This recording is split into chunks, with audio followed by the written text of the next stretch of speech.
All right, my lovelies. Welcome. Checkpoint level 11 is here with our special guest, the creator, the mind man of Age of Rust, Mr. Chris. How goes it, brother? Good. How are you doing, man? I'm hyped. This show, I've been looking at this game and I am so freaking stoked. I hope everybody is ready for a good show on this spooky season. It is Halloween, but we have a awesome show planned for you guys today. All right, so we've got people trickling in here. We got about 27 folks, so we're gonna start digging through the website. If anybody has any questions that come along as we're going through the show, you know the drill. Just drop them in the chat and we'll get to them. Uh-oh. We've got a host coming through. Mad Ed hosting with 4 viewers. Thank you, sir. Thank you, sir. All right. So, Chris, Age of Rust. Yeah. A lot of hype's been coming up for this game, man. So when's it set to start coming out to us? We'll definitely want to have something playable out by December. That's kind of when we're looking to bring this out for people. I know that a lot of people have been following us really close and have been kind of like counting the days for it to come out. So yeah. I'm not one of them. I'm not going like this. So we've got a lot to dig through. So Age of Rust, if anybody isn't aware of this game, we're just going to start kind of going through it and kind of seeing what this game has to offer. So the first thing was we'll just go to the main screen here. So latest news, treasure hunt, wallets and tokens, mission hub. So if you could describe your game in a few short sentences, how would you do it? I'd say it's an adventure game, but that's also action adventure. I think that, that's probably the easiest way to describe it. But a lot of people who have played it, they compare it to a little bit like Firewatch or Myst. So it kind of, yeah. I mean, if people don't know what Myst was, back in the day, this game was like this ultimate like point and click adventure. It was beautiful for its time, and you had to solve puzzles to continue into the game. And if you couldn't figure it out, you wasn't progressing. I remember that one pretty clearly. Yeah, it's kind of like, Myst was such a huge inspiration, not only for me as a gamer, but also as a game developer. But it parallels a little bit with the technology back then and the technology that exists today for blockchain. So back then, when the game first came out, almost nobody had a DVD player in their computer. Right. In order to play games. Or actually, it was CD-ROM back then. So it's kind of like, nobody had, people didn't have a CD in order to play the game. So it's like they had to go out, buy a CD, buy a CD-ROM and install it in their computer to play the game. So, kind of like, today, I guess, the parallels in terms of like blockchain, right? With blockchain games, it's kind of like people kind of, step into blockchain a little bit in order to get into the blockchain games. Yeah. And I get that because, I mean, and some people, it's like this huge hurdle. What do you feel like you did differently to kind of bridge that gap between the average video game player that just knows, your legacy type games to step into blockchain? Yeah. So one of the things that, kind of like as a core design principle was to try to like lower that bar a little bit so that it wasn't such a huge hurdle to get into.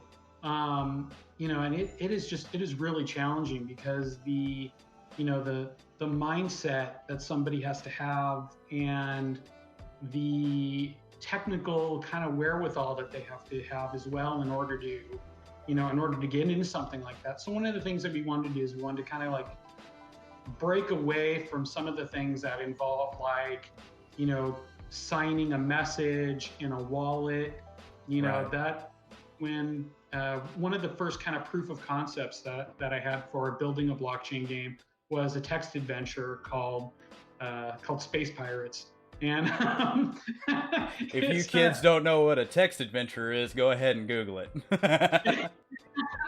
and you know what was interesting is that it was on Counterparty, right? Mhm. And some of the some of the capabilities there to link your Counterparty wallet to the game involves signing a digital message, right? Which was Right. just, it was a bridge too far for everybody. I mean, people who are in tech and people who are into blockchain, who there's definitely people that can do that. And even if you provide like a video and it's step-by-step instructions, it's still sometimes a little too far. So one of the things that we wanted to do with the 3D game was basically make it as easy as possible.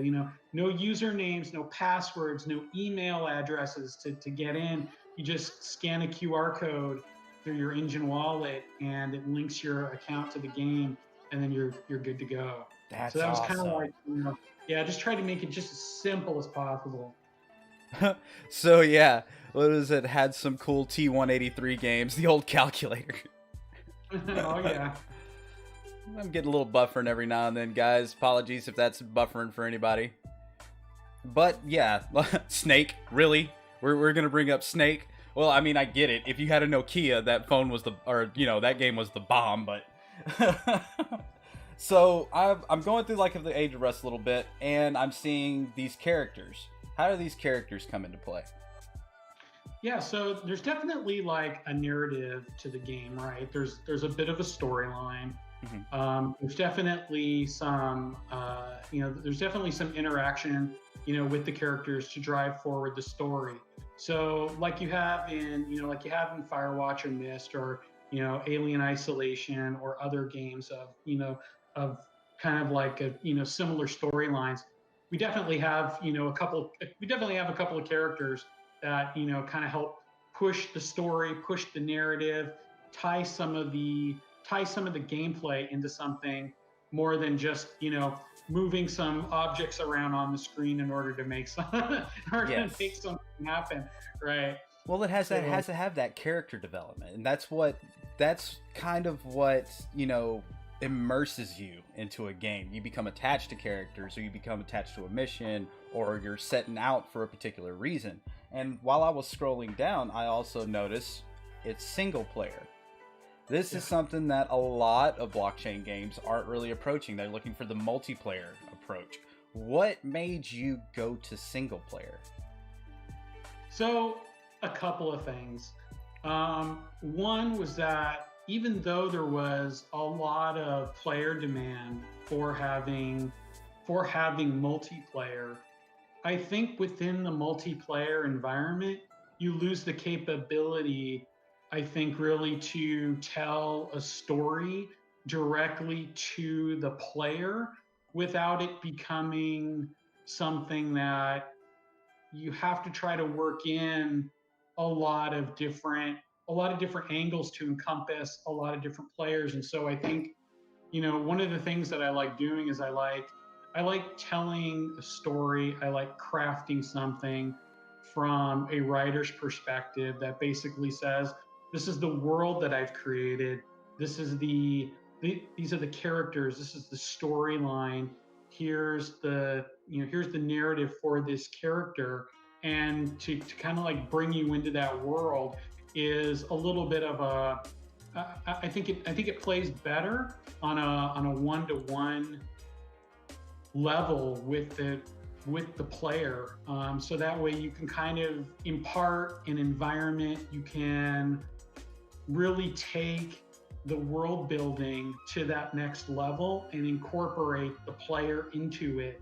And I think it definitely resonates to me more on playing an adventure game that is single player more so than multiplayer. So Mhm. that was one of the reasons why Age of Rust is a single player rather than a multiplayer.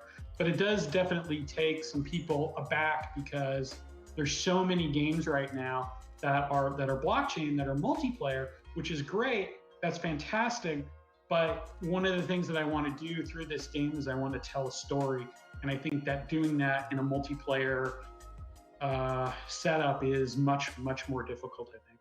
Yes, no, and I feel like with MMORPGs, I feel like there's some magic lost when you have a group of people with you and everything. And I get it, some of the bosses take multiple people to beat and everything else, but there's something about discovering something alone.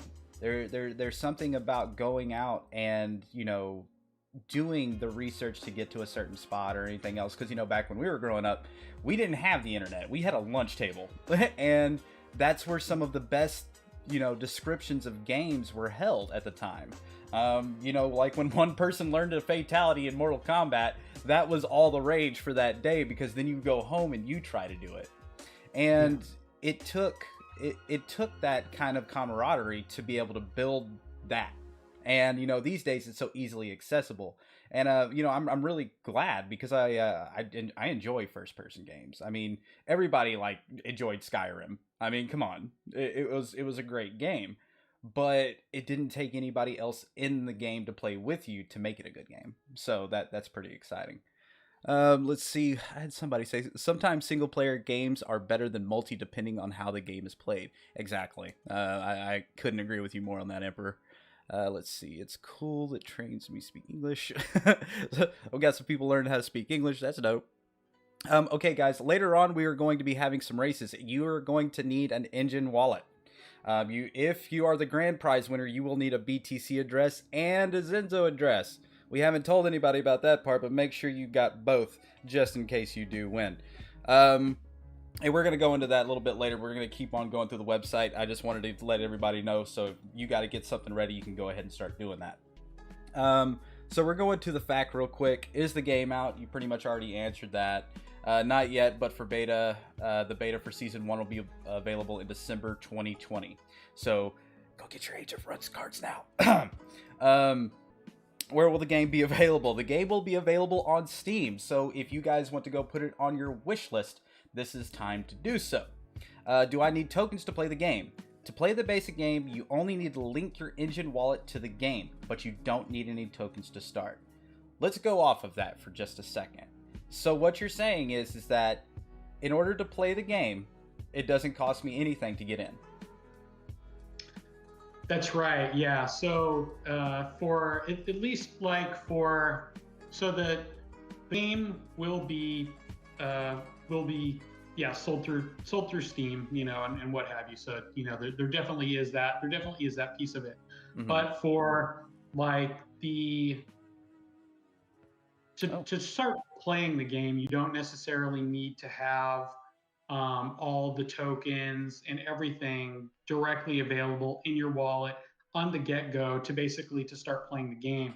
Mm-hmm. One of the reasons why I changed a little bit of that, and then that's a recent change actually, because one of the things that I think a lot of the blockchain games have in terms of issues are basically kind of players have a little bit of they need a little bit of an on-ramp to come from the non-blockchain world into the blockchain world, right? Right. So we definitely wanted to give players a little bit of a taste, a little bit of an experience of the game without basically having to go through and buy all the tokens, collect everything from the onset and go into it. Mm-hmm. and then try to figure out the game and try to figure out blockchain at the same time. So while there definitely are players that that definitely do have that capability, right? They're pretty savvy. They come from the blockchain world. They played other blockchain games before. Mm-hmm. They have their wallets ready. They have everything going, and they can just slide into it. Yeah. But one of the reasons why I wanted to build Age of Rust and why I wanted to build a blockchain was basically to provide a stepping stone to get people into blockchain, to get people into cryptocurrency, to get people, a little bit more to start making a little bit of that, that transition, kind of easier and do it in a fun and entertaining way. And so, yeah, definitely, the game kind of has a mode to it where Right. you can play the game without having to have all the blockchain tokens available at the onset. Okay. Yeah, well, I mean, I couldn't possibly explain it any better than that. So, we got a couple questions. Any chances that in the future there will be more cards added which will have all those and I guess all those rights and features of Origin and Last Light? Okay, so yeah, so basically there's two what are basically called gold cards um, through the game, and basically what they do is they're kind of like the premier collectible cards. They were released quite a ways ago Hmm. from our old counterparty days, and we brought them over into Ethereum, and we kind of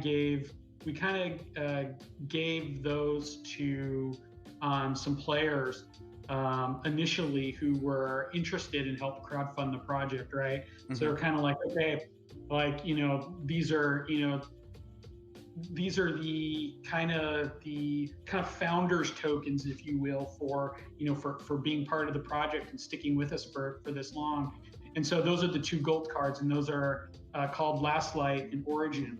Um, and they're kind of pretty unique cards in the sense that the Origin card basically unlocks everything in the game by holding that particular card. So it's kind of like the black Amex card, right? It's kind of that. It's kicking off God mode is what it sounds like. Like that's the card to have.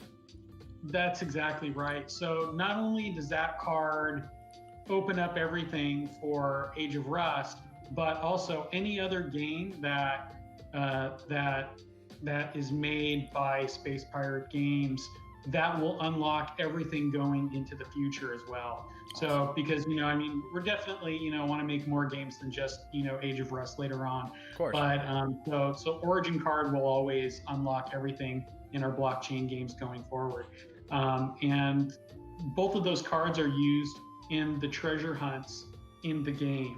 Hmm. So the original question was, are we going to create more of those gold cards? And the answer is no. Those cards they're limited, they're unique, and they're basically going to stay kind of limited in that arrangement. Very Um, cool. there is a little bit of a caveat to that, though. And the Okay. caveat is that because these cards are needed in order to progress in the game, if all the holders of the cards that are currently out there in circulation, if they melt them and they destroy them, then there's the capability within the 1155 contract on the blockchain side of it Hmm. for us to create more. Okay. So just to have continuity within the game and within the treasure hunts in the game, I would I would go back and I would create more. Or I wouldn't create more. The quantity would still stay the same Right. that were minted, but I would just Replenish what was lost. recreate. Yeah, I would recreate the ones that were melted And and that makes perfect sense. I mean, if there is 10 of the cards in existence and somebody destroys one, instead of it letting being just fading into obscurity, creating another one and releasing it out there, that's super cool. We had another question about the prison key. Where will the prison key card be used? I guess that's what they were saying. Where will the prison key card be used, and would you suggest having only one or as many as possible?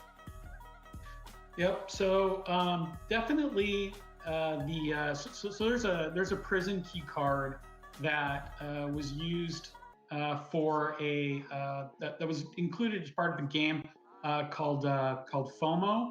It was kind of a game that we did as a puzzle with Coin Artists, who you had on for last show for your last show. So we created a little 3D mini game where you kind of like ran around and tried to solve some puzzles, and there was a reward for that. And one of the promotional items that we had with that game was a blockchain asset, which is called the FOMO Prison Key Card. Mm-hmm. So that game will that game card will be used in Age of Rust more so in the second season than in the first season. Mm-hmm. So you'll need that card on a particular level in season 2 called NX City, which is kind of a prison city where humans are imprisoned, and part of that level includes kind of getting out of NX City, and you'll definitely need the prison key card for that level for sure. Okay. Yeah. Very cool. So you wouldn't need multiple; you'll just need one. Just need you only need one, but you could definitely pick up more and trade them for other cards that you don't have in your pile. But basically, you only need one of those. Said first person to post an ETH address gets a prison key card, and it looks like we've already got somebody posting one. That went fast. So, all right. So we're going to go a little bit more into the fact a little bit. It says, where we were talking about, do I need tokens to play the game? However, the game has multiple reward levels for solving puzzles. To get access to the higher level reward puzzles and potential to unlock a reward, you will need tokens. You can win the tokens as well to access higher reward levels. However, they are limited and difficult to obtain. And we're going to go more into that once we go into the treasure section. So I own an Engine Age of Rust MFT. What does that do? We kind of gone over that a little bit, so we're just going to leave that one out. Where can I purchase the tokens to play the higher reward levels? The tokens you need are the mission tokens and Rust bits. You can find the 10 mission tokens, which you'll be able to win some of those later, on the Engine Marketplace or OpenSea. Very cool. Some of the other games had crypto ciphers in them. Do I need to know ciphers to solve the puzzles? No, you don't. There are traditional crypto puzzles in the Age of Rust. You're not required to blindly solve encryption or book ciphers for any of the puzzles. While some of the puzzles might require basic knowledge of math and the alphabet, I hope so, many of the puzzles contain the hints and clues required to solve them, even though occasionally being obscured. So that pretty much says it all right there. You don't know what you're looking for until you find it. And that's kind of the allure to all this. I feel like, when I was playing kind of adventure games and everything else like that, some of the most frustrating times were getting stumped, but they were also the most rewarding when you finally solve them. So that's super cool. And it's so funny that you mentioned Myst, because there was I had gotten to so far, and for 2 days I just couldn't until I finally went back and got an item and then made it through. So yeah, that's looking to be super rewarding. All right, a little bit about Engine here. The Engine wallet, Age of Rust runs on the Engine platform. In order to play Age of Rust, you'll need to download the Engine wallet on your mobile device. Once installed, you'll be able to link your wallet to the game. This verifies ownership of the game items and allows you to view, sell, trade, and buy game items easily. God forbid they be easy. So it looks like you got a little bit of the mission cards here. So out of all of the cards, which one's your favorite? My favorite, for some particular reason, I definitely like the Origin card. Is definitely one of my favorite ones. I also like the Road Next card. I particularly like the way that came out. So that I think those are my two favorites. But I definitely like the Origin card for sure. Dude, that just reminds me of Stargate. I look at and then it's kind of like that desert setting, and I'm like, man, if y'all didn't like, Stargate was big back in the day. It does not hold up well to today's CGI, but back in the day it was cutting edge. So these are a little bit of the cards that you can kind of go through. So you have Cell Charger. So I see some of these are like items and guns and everything else like that. So I guess these are kind of self-explanatory, right? Like a lighter, lights up area where flashlights fail. Kind of self-explanatory there. Grappling hook, reach access. Oh god, that just makes me feel like I just instantly think of Zelda. Because like I can't get there till I get that damn grappling hook. Stargate was sick. So if anybody does have any questions, like I said, I'll be kind of looking through it. And if you guys, like I said, want to throw anything towards Chris, I'll be sure to relay. So this little section is, if you haven't heard of Age of Rust, this is probably going to blow your mind. Treasure and rewards. Blockchain assets and cryptocurrency rewards. Solving puzzles in Age of Rust requires a keen eye for hints and clues to rewards hidden in the game. And this, I love how he come up with this term. Armchair treasure hunters can sit back and explore the worlds looking for the lost treasure ciphered away into the game. And I'm a big Ready Player One fan. The first term I think about is Gunter. A Gunter is a treasure like egg finder. That's what they do. That's what they're setting out to do. And I feel like he's come up with his own term for that, and I think that's super cool.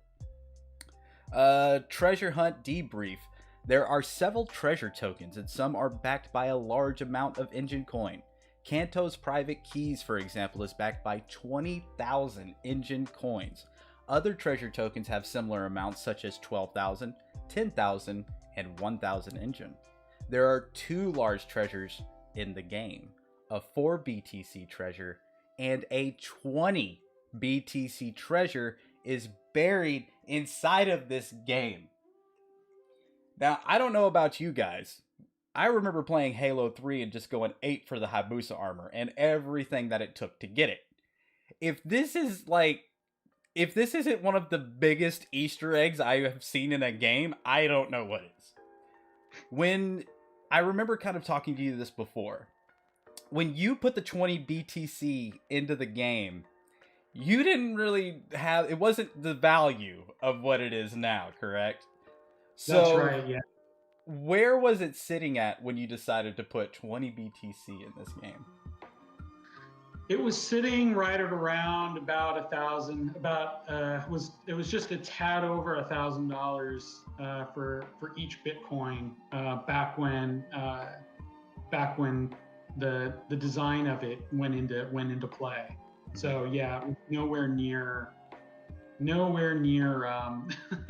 price that it's at now.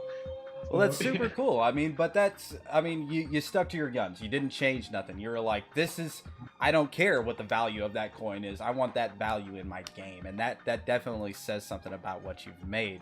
So, properly warned ye be, says I. As you can already imagine, finding the hidden treasures in the game is going to be very challenging, even with many people or teams working together to find them. Go into the treasure hunt with reasonable expectations and with the reality of finding something of value that is well hidden. The world and puzzles in Age of Rust were meant to provide entertainment for everyone. The game and hunt is meant to be in good faith and effort and spirit of the armchair treasure hunt. And you have your Discord link right there. Oh my god. I mean, can we just play it now? Come on. Holy shite. Yeah, dude. That's 20 grand then is over like 200K now, man. You're a legend. So that's some of the stuff going on in chat. When will Age of Rust prizes from Torion be sent to us? I think that's kind of in the Torion camp, isn't it? Yeah. Still waiting for them to provide the list. I know that the game ended. I think their game ended, I think, mid-October or something like that. Mm-hmm. So I got a DM from them in Discord. I want to say just a couple of days ago, and that they were going to send out. They were going to send me the list of winners. So yeah, definitely we'll be sending those prizes out to the folks as soon as we have the completed list. Hey man, and that's the cool thing. You can actually come to these shows and ask him yourself. So You know, and that's kind of the idea of what we're doing here. Everybody that's watching the show now, I want you to be able to reach out and ask the questions that you guys want to ask. There's a lot of love put into this game. I love first player games. Like, I mean, I 100%ed Oblivion.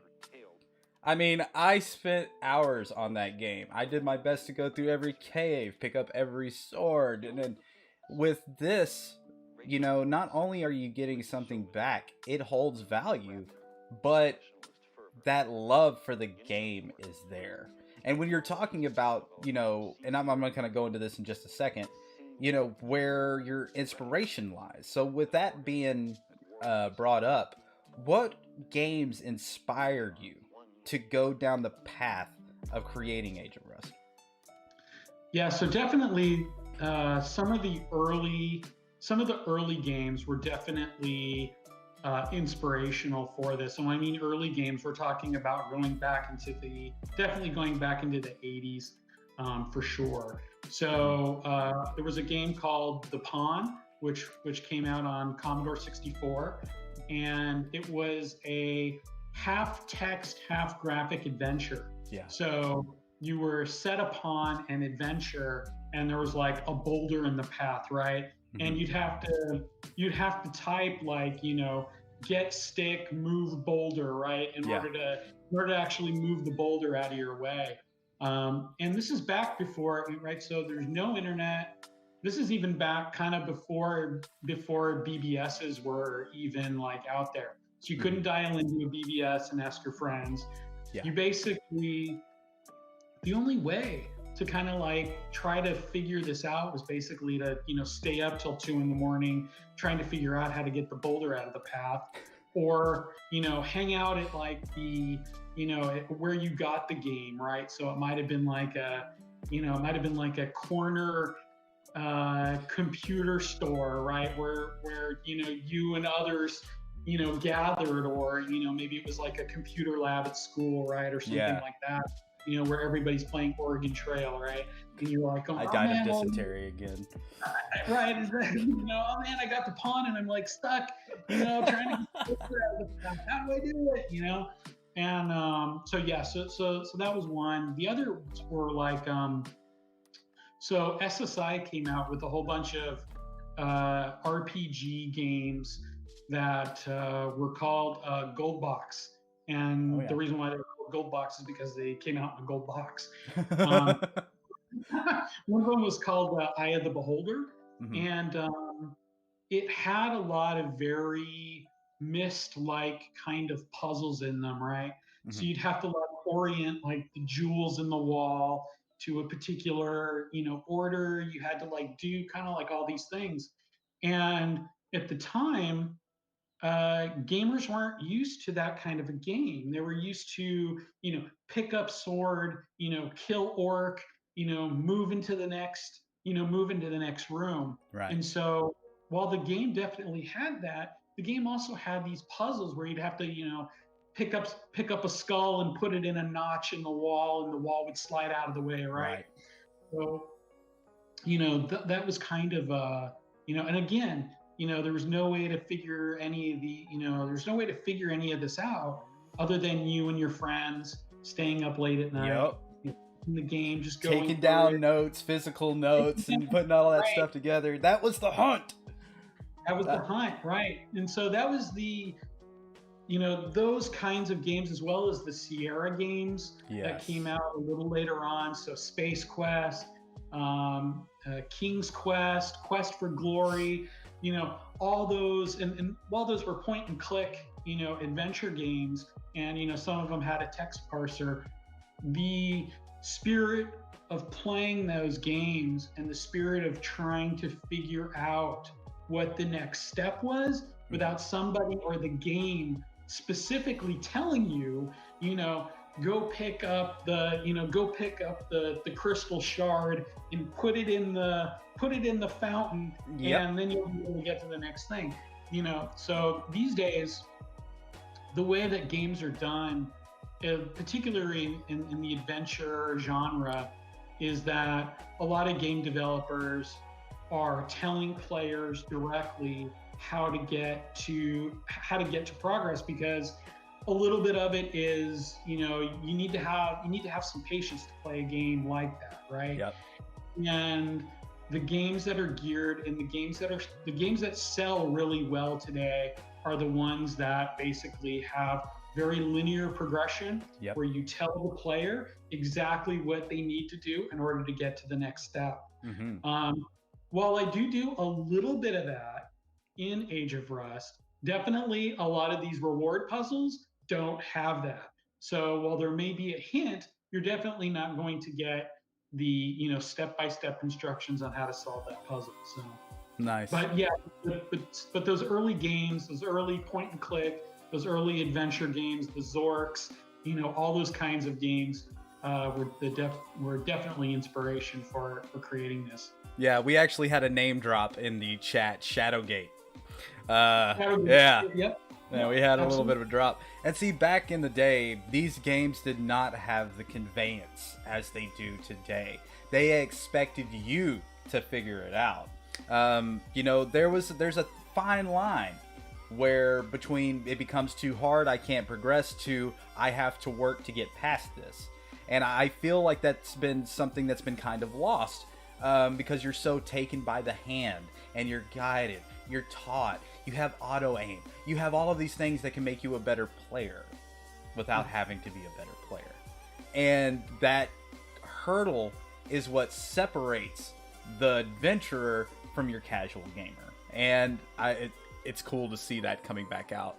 We had another question. I think it was about the release. Let me see right here. When can we play Age of Rust demo again, or season 1 will be first? Yeah, so we had an early demo that was, well, we've actually had two separate demos for Age of Rust. One demo was completely non-blockchain, and what it allowed you to do is play the second level in the pre-alpha game. We recently redid our website, so the links for those have been taken down. Mm-hmm. But I will I'll put that link back up either in the Discord or back up on the website somewhere. So cool. That way players can, if they want to, they can go and play the early pre-alpha. Cool. We had another one that came out, which was more of an alpha, which had the blockchain integration into it. Mm-hmm. So you needed to own a couple of tokens in order to kind of get outside of the first room of the game. Right. And that was linked to that was linked to the Engine ecosystem before Engine had their final release on their backend system. So when they went from beta to production on the Engine system, it changed a number of things that were encoded into the game to basically allow that particular build to work. Right. So I didn't, when Engine came out with its final build, in building where I was, it was already 2 or 3 builds ahead of that. So I didn't necessarily want to go back into an earlier build, crack it open, make a whole bunch of changes, and spend time getting an earlier version to work again, rather than just continuing to work on the new version. Yeah. So you don't want to take 20 steps back just to take a few steps forward. It just makes sense. Exactly. So there is a playable build out there, but it's just not a recent build. So later today I'll go ahead and I'll throw the link back up, so if players can if they want to go have a little bit of fun, they can definitely go and do that. Okay, cool. All right, we're going to go into a little bit of gameplay. So I went to the media section, and it looks like they've got a little bit of gameplay. So let's see what Age of Rust has to offer here. Greetings, Doctor. I'm afraid I had to wake you up while I still had control of the cryolab. Take a moment to get reacquainted with moving around. It looks like a bounty hunter has been searching through implants for hidden crypto. Ooh.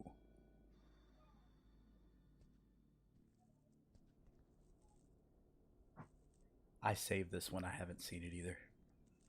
Stand by. crypto implant. Ooh. The ship is heavily damaged. I've lowered the bulkhead doors to suffocate the fire outside of the cryo lab. I am detecting movement behind 6710, the door. guys. Be Come on. careful. We know that one now. Ooh, they got armor. Not These are enough. X. They are highly dangerous. Try to avoid them if you can. I'm the ship's AI. You are on board the Tucana 4, but something has gone wrong with the artificial intelligence system inside the mechs. Oh They God. are responsible for crew security, maintenance, and life support of the crew. Silence. Silence. Direct the car to get into engineering. Oh, good lighting. Nice. Oh, I've got that aliens vibe. Like something's Yeah. above me. Use your flashlight and search for the red keycard.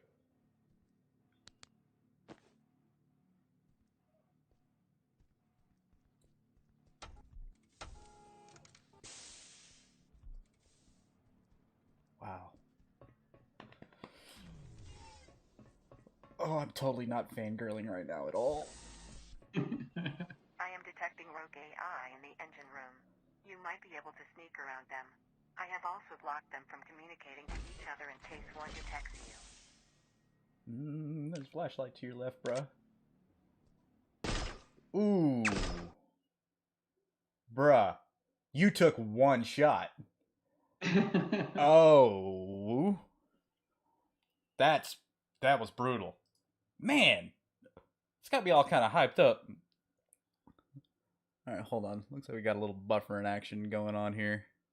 Come on, stream.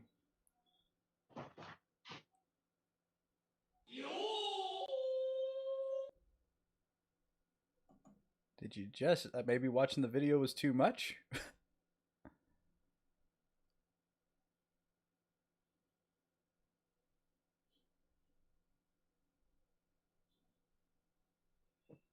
Oh, I refreshed and now I gotta watch a commercial on my own stream. Come on, man.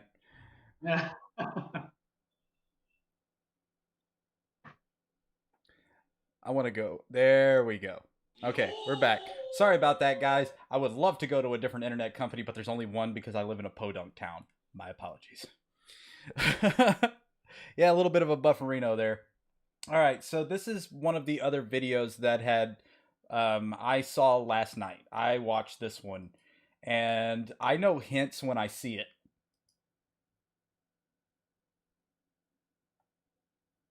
Sitting there shooting a random floating orb. So if you guys see a floating orb in the game, yeah, it did a little bit of a oof there for a minute. My apologies there, guys. I'm sorry. I'm sorry. The video was too hype. Yeah, I'm gonna go ahead and agree with you on that one. So that right there, I don't know. I'm not gonna poke and prod him. Is that, you know, a little something we need to know? And I have enough gaming expertise to know I want to shoot that orb. Let's see. Screenshots. Let's go through some of the screenshots here. Oh, my music. I'm gonna turn that back on too. There we go. So it looks like there's a bunch of different areas in this game. Like, are these just straight up different planets or just different areas? Yeah, definitely. The player will be taken to several different planets within the game. So you start out on Earth, and then you transition basically to the next basically level takes you to being on a ship, and then basically from there you go to another planet. There's definitely, not only is there different areas within within each planet, but you definitely get exposed to some different biomes and different areas, different things going on, different situations, different areas of the level that are complex or definitely more geared towards adventuring or combat. So yeah, definitely you definitely are going to travel through the universe with this game for sure. Awesome. I like that, man. That wooded area, that one, Yeah. that looks pretty epic. I mean, just the scale. I mean, the unique ships, the unique characters. It looks boss. Come on, let me play it. Just let me play it. This is worse than waiting in line at GameStop. Like, so guys, we've got about 10 more minutes before we're going to start going into races. In that 10 minutes, we're going to have a small 5-minute break to where we can get up and kind of refresh ourselves, get ready for the races. So I'm going to go ahead and open the floor for any kind of Q&A. If you guys have any questions for Chris, we will be glad to take them during the races and everything else. But if you guys have any questions y'all want to drop now, we can go ahead and take them. Gold card holders get early access? Yeah, so it's one of the things that there's a couple of things. So we have a channel in our Discord that basically for people who hold the gold card, they get access to early screenshots. They get a lot of kind of information about how the game is being built. They get information about different things going on with the game. But we also involve our gold holders in some of the decision-making processes for where the project is going, and we include them in some things. So it's kind of like, they might be able to name something, or they might be able to contribute in some way into the game. So we'll take our Gold Series holders and we kind of like kind of bring them into the creative, bring them into the project. So there's that. Mm-hmm. The other thing is that for the beta, one of the things that we did is that we kind of we had closed off the beta initially to people who only had the gold card, or who had another token from something else. So we kind of tried to circle the wagons around that. But I've changed that to open it up to kind of any mission token, or if you hold Rust bits, or if you hold a Multiverse Founders token that was minted by Engine. Mm-hmm. It's kind of got a purpley, kind of marbly kind of color to it. Okay. So we'll allow those players to play the beta as well. The only people who got to play the early access were the Gold Series holders. So they had to have a gold card in order to play the initial early build. But nice. Yeah, so we're definitely going to open the game up to more people for the beta. Cool, very cool. All right, so let's see. Tell everyone what they need to get again. You will need an Engine address, a BTC address, and a Zenzo address. You will only need the BTC address for the grand prize winner of 0.1 BTC at the last race of the show. So be sure to have that ready. The grand prize winner will also be receiving 500 ZNZ, so you will need to be able to provide a ZNZ address as well. Chris, can you sign that hat for me and send it to me? I want to smell it for any hints. We get all kinds in the shows. We get all kinds. Oh, come on. Don't buffer, you jerk.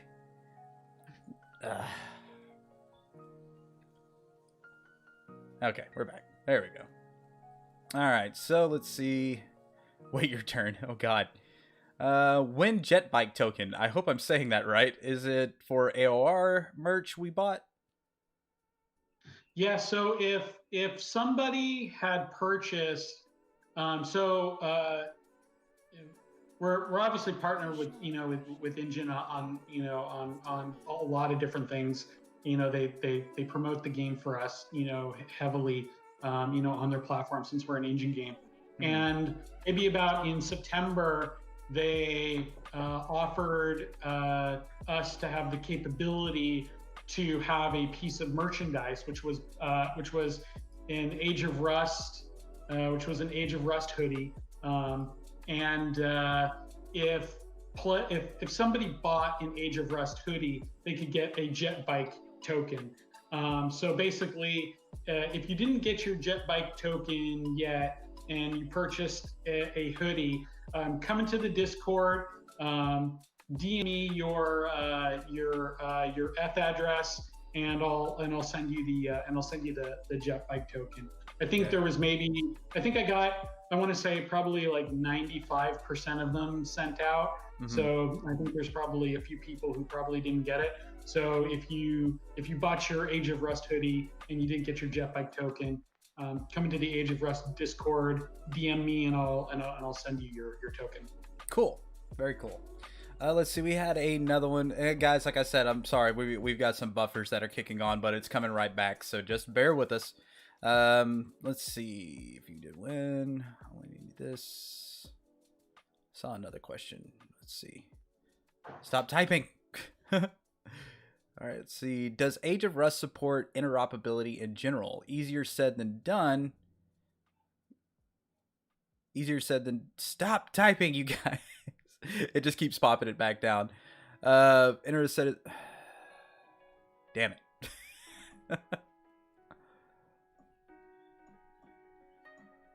Scroll up, you stupid laptop. Easier said than done, of course, with cohesiveness, consistency. Whoa, but Mondo, cool. Just curious. So, does Age of Rust support interoperability in general? I suppose it depends kind of in which context of interoperability. Thanks for the sub, Gomfer. I suppose if will it work? Will the game work outside of the InGen platform? The answer to that is no. It's basically it's built and crafted around the InGen platform. I guess from a blockchain perspective, it's built on Ethereum. Our tokens use the ERC 1155 contract. So outside of that, no. Okay, cool. So let's see. Where can I claim a real jet bike? Is gas included? Import tax?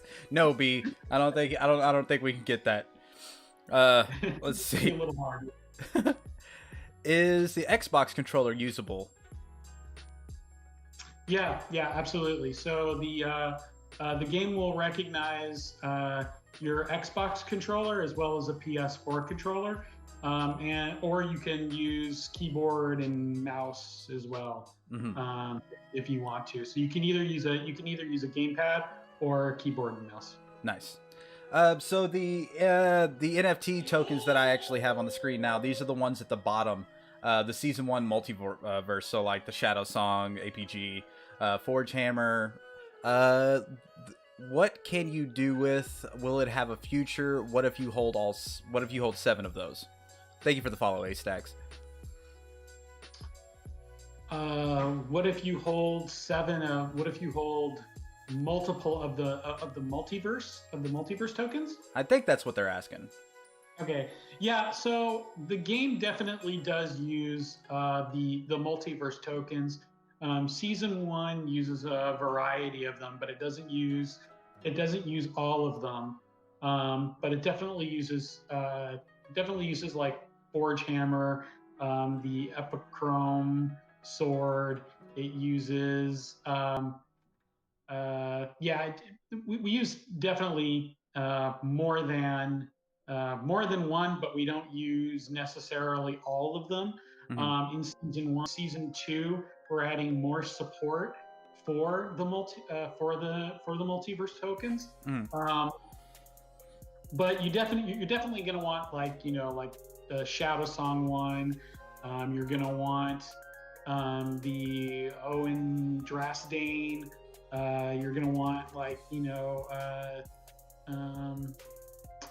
the Epichrome and gosh, I think I know I'm missing one. I'm really bad with trying to remember which multiverse tokens are out there because there's quite a few. So yeah, I think the only one that was slated for season one that was removed, which was Mike, but Mike will be back in. Will be back in for season two. Cool. We're back in a buffering fit. Come on, you silly thing. I've only lost 21,000 frames. Some days I'll have none lost. And then, yeah. But we had a cold snap down here, so I'm thinking that might have some effect with it. I used to be a cable guy, so I know all the kind of stuff that happens. But it looks like it's kicking back off right where it stops, so no big deal there. All right, guys, it is now 1 o'clock. We are going to go ahead and take a quick 5-minute break, and then we are going to come back and kick off some marbles races. So hang tight and get ready, because the prizes are about to start coming off the shelf. See y'all in a few.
And we're back, ladies and gents.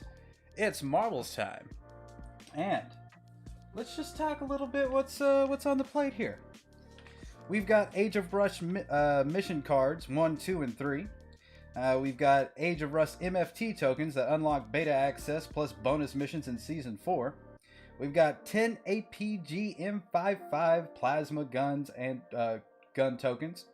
Then we've got 5,000 Rust bits, 500 engine coin, and a grand prize of 0.1 BTC and 500 Zenzo.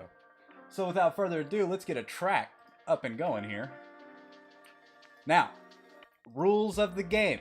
If you are new to this, how we are playing. If there is 3 winners, 3 people will receive a prize. If there is 1 winner, only 1 person will get the prize and the rest will be omitted until the next race. If nobody wins on a race, we will save those prizes and go into a next race. But if somebody wins during a race, the rest of the prize and nobody else wins, the rest of the prizes are null and void. So, if you do not know how to play, as you can see, people are popping up on the screen. All you have to do in chat is type !play and you'll see your name pop up.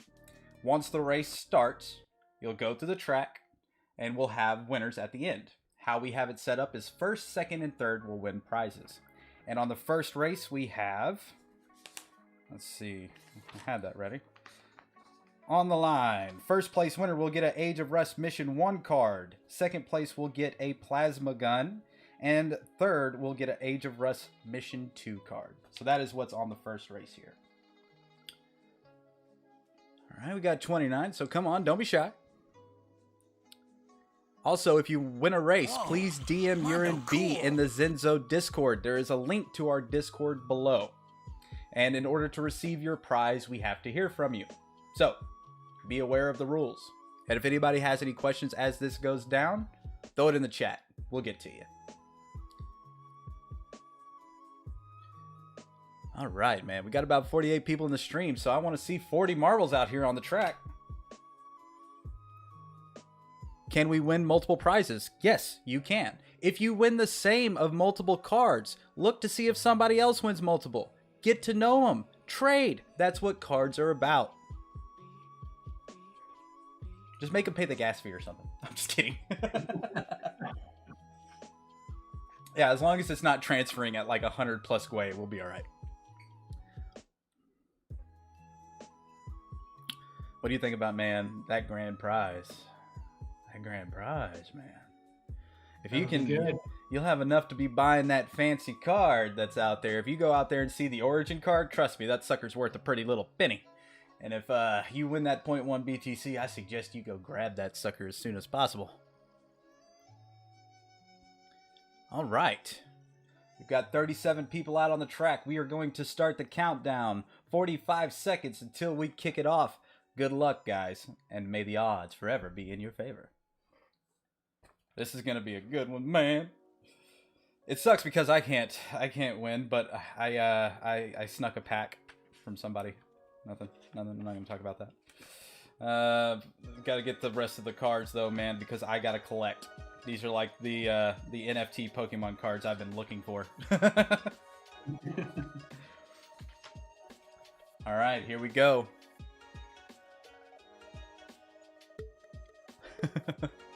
Also, everybody, be sure to refresh so you can stay up to date because we did have a little buffering earlier.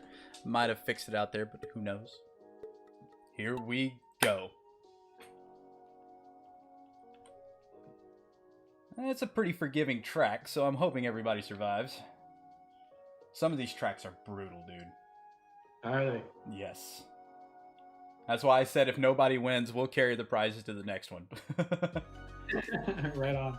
Like I said, guys, if you want to receive your prizes, be sure to join our Discord and message Mr. UrinB if you do win.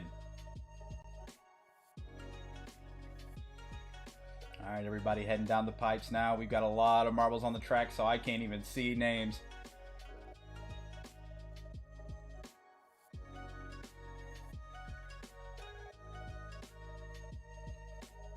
Still swirling around the pipe here. Who's going to drop down first? Go, little balls of fire. If you want to win, be sure not to be me.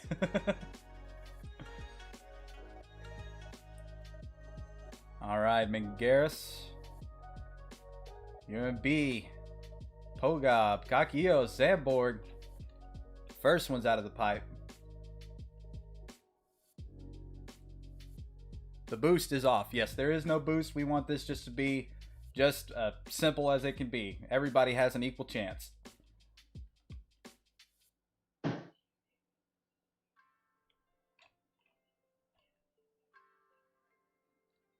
Alright, getting closer to the end of the track here.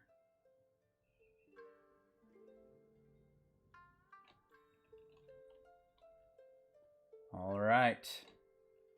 Oh, we got a few people that fell off the track. Pogo B and Mengeris. Oh god, Luigi Lemon took off flying. And we have our first winner. Congratulations. You just won yourself an Age of Rush Mission 1 card.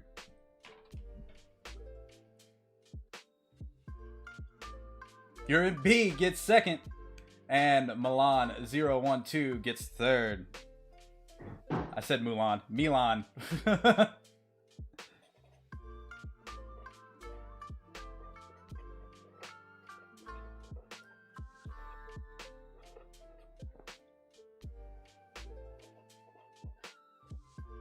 Alright. Well done, guys. That wasn't bad for a first race. We got a lot of people that actually survived. There's one track. I think it's a Portals one. I hate it. Oh, wow. Oh god, don't buffer, you stupid thing.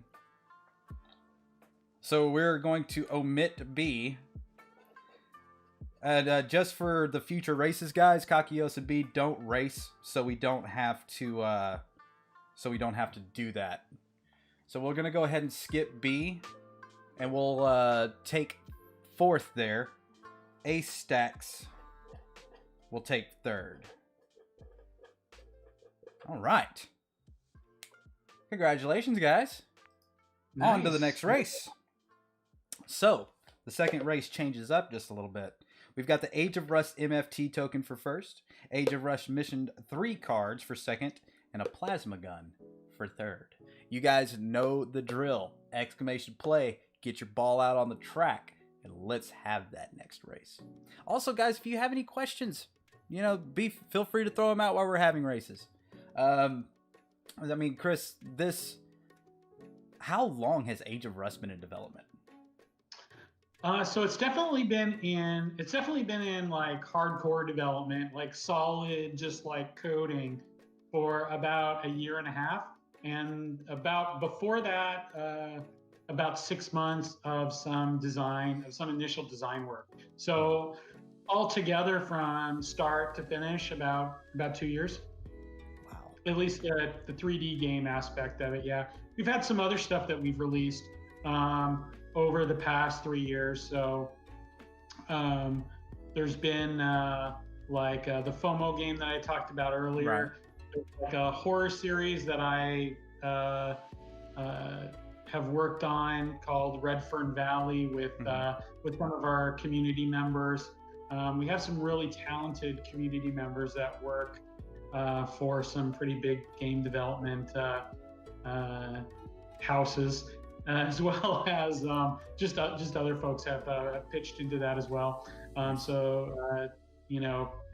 kind of a fun like little side series. There's been that one. So and those have been free, by the way. So we haven't charged anything to people to play those games. Nice. So something to kind of play while they're waiting for Age of Rust to come out. Cool. Lefevre. I can't pronounce names. What's your favorite puzzle you've created? And we're gonna go ahead and start the countdown, guys. So get them out on the track. Favorite puzzle. Boy, that's a hard one. That's a hard one, isn't it?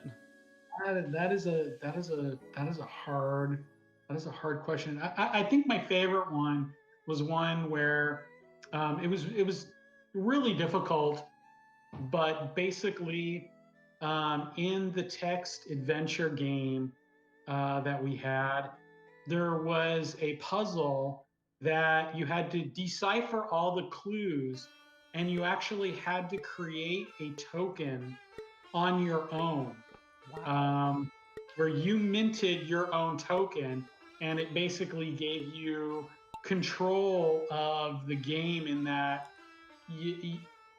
whoever you gave the token to, you could make as many as you want, and whoever you gave the token to allowed them to get into the next puzzle room with you. Mm-hmm. So it's kind of like create your own key to get into the next dungeon room, and that was handed over to basically the players for them to do. And so yeah, I'd have to say that was probably my favorite of all of them, simply because it put the hands of the game into the players and outside of my control. So I thought that was fun. I can understand. That is very cool. I mean, because it's just like, okay, take and do with what you will, you know, and that's cool. That's super cool. Yeah, that was a lot of fun. All right, we got Maple Snow, Opium, and Ace Stacks leading it up right now. And we've got our first winner, Opium. Maple Snow coming in up at second. And Leo Zales, that guy on third. Congratulations, guys. All right.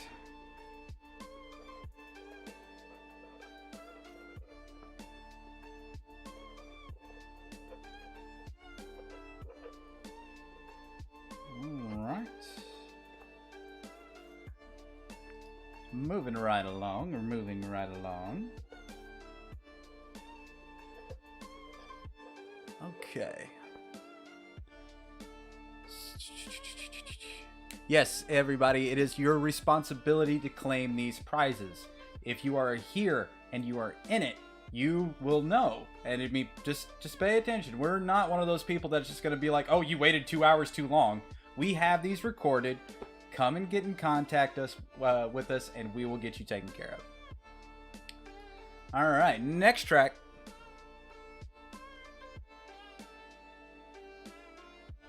Oh, this one's a devilish track. Good luck, everybody. So, for race 3, we've got an Age of Rust MFT token that gives you that beta access, Age of Rust Mission 1 card, and an APG plasma gun for first, second, and third. People are getting out on the track pretty quick. Don't buffer, you stupid thing. I swear to God, I will yeet this computer. Not now, because, I mean, we wouldn't be able to race, but later. I mean, I've had my fair share of, first player adventure games. And then, back in the day, the text adventure games left a lot to the imagination. And I feel like it's kind of a shame because, back in the day, you had to have that kind of imagination to build the world that's being presented to you in text. And it's so easy to paint the picture of your own reality in that. And then, those are the things that made Dungeons and Dragons and all those things very popular. And the text adventure, when those things first kind of came out, you had to build the world around you. And it was so difficult. I remember some of them, I would type in everything and I could never figure it out. And it turns out it's like a one-word command. That was good stuff. So back then, this is like arcade era stuff, or no, Atari era stuff. What was your favorite text adventure? I'd say Zork was probably my favorite one. Yeah, that was such a name drop. Yeah, that was like that was big back in the day, I mean, I remember in my day when I was growing up, to get access to a computer, because they were so expensive, and schools usually had computers in the libraries, but you would have to apply to get an access card in order to access the computer lab portion of where they had the computers. So Yeah. Yeah. All right, guys, we kicked off the timer. If you don't get on the track now, forever hold your peace. You have to wonder why you can't get ye flask. Wait, what? I guess I might have missed something on that one. I don't have a flask. I got coffee. Counts, right? So I'm appreciative of everybody coming out this spooky season. This is the Checkpoint Level 11. We do this every month. So if you have a guy or a game that you want to see as a guest come out on the Checkpoint, be sure to let us know in our Discord and we'll reach out to them. Got 57 people hanging out on the show. We got 45 marbles on the track. Let's get it. All right, here we go. Leo out the gate first. Daughter of May, Maple Snow. Come on, guys. Who's going to get those double prizes? I broke these up, so hopefully everybody, like, if you do win multiple times, you can get, like, a different mission card or something like that. I want everybody to get a little bit. You know what I mean? Yeah. And hopefully see you guys in the chat room in December. Because I guarantee you, we're going to be talking to each other. Lanes, Leo, Squid, Cryptop. They're coming out the gate first, but Leo takes a dive. Oof. Oof. It's still anybody's race, gang. Can you guys reach out to Dota? I'm sorry, I mean Coda. I see what you did there. I see what you did. Defenders of the Ancients. Yes, Dota, like, did you ever get into the MOBA style gameplay? A little bit, but definitely I didn't go too deep into that, into those games. But yeah, I did play some. One of them I played pretty regularly, but I can't remember the name of it for the life of me off the top of my head. But yeah, I mean they're really fun. Yeah, Dota was really popular one. League of Legends was a really popular one. And then you had some kind of offshoot ones, which were like Smite. And then, I mean, everybody's kind of got their own little versions of them now. Yeah. MW making their way downtown, walking fast and catching first because he's homebound. All right, we got Dog, God, Frog, Log. That was entirely too hard to say. Catching second. All right. MW's one of our regulars. I know that guy. And Kermit the Hobbit catching third. Congratulations, guys. This one's going to even be hard to write. Dog, God, Frog, Log. And the Kermit the Hobbit. I like that one. That one's pretty cool.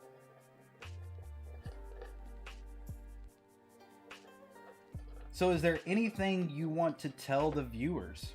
Like, is there any little hints you want to throw us while we're out here on the checkpoint? Maybe I won't write it down or nothing. Or go back and watch this recording on repeat. Yeah, I think it's interesting because it's kind of like so like a lot of the puzzles that were done earlier and a lot of the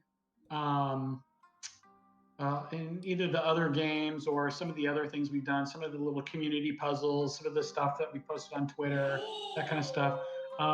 Those are like really like tough puzzles because they had a basis in some kind of encryption cipher or some kind of, something that had basically a type of encryption or something in it. Mm-hmm.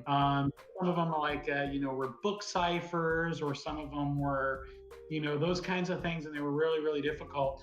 And so a lot of the players that have been playing either the games that we put out or other players in this or other games in the same kind of vein, Age of Rust doesn't have any of those. So it's definitely going to mix things up a little bit because I think the players that are looking for the book ciphers or that are looking for like one-time pad ciphers or things like that, they're going to be thrown off their game because if they're hunting for clues on how to solve those, yeah, they're gonna have those. So yeah. Judging from what I am hearing, there's gonna be multiple dead ends in there. Yeah, there's gonna be quite a few dead Oh, ends. you dog. I'm gonna be having gray hair by the time of this game. I can see it already. They're like, Luke, you haven't been to the meetings. Luke, you haven't. Where you been, bro? If anybody doesn't know me by just my real name, it's Luke, but everybody else calls me Tendo. But if I disappear for weeks, it's because this game released. That's what's gonna happen. So just a heads up. I want the racing map. Hey, we might get it. You never know. Will you ever incorporate a Da Vinci style puzzle such as the Cryptax? Ooh.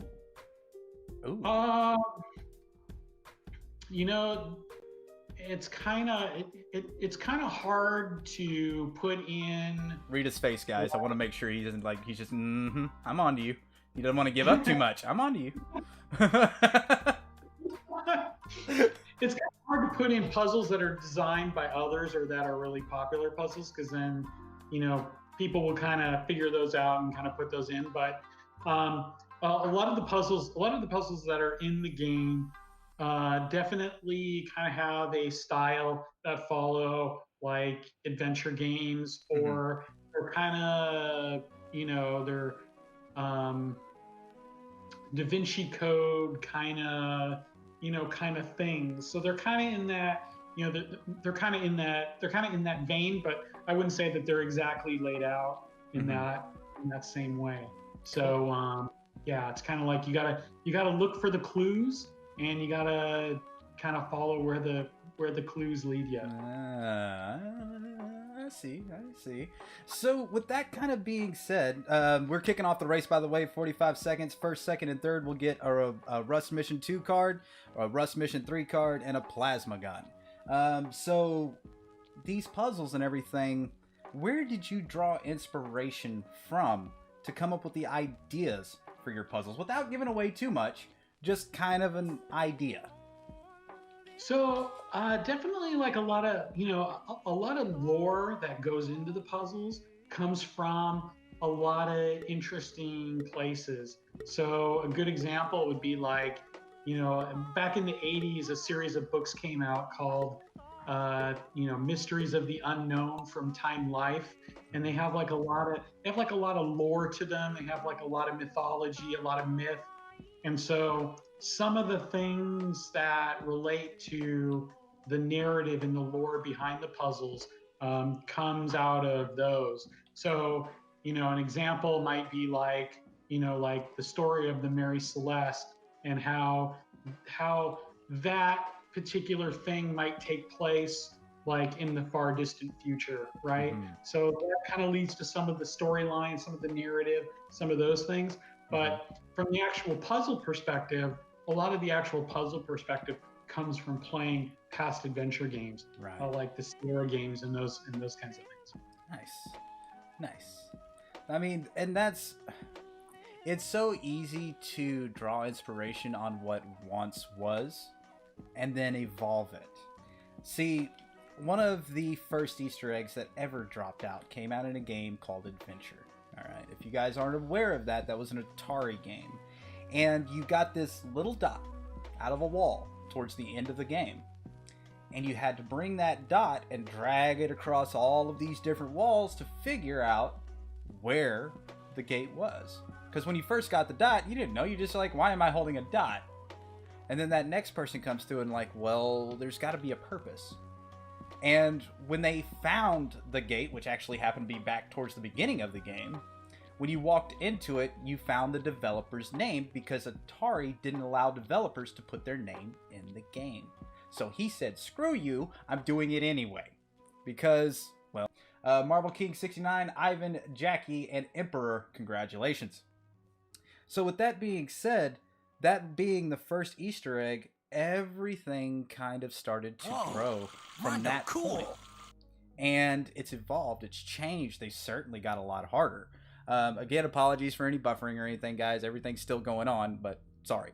Seattleite gifted a tier 1 sub to Emperor. Thank you. Thank you very much for the love. So, I don't know. Well, and I can go back and forth on this one. What's your favorite Easter egg you found in a game? Wow. Yeah, that's a tough one. That's a tough one.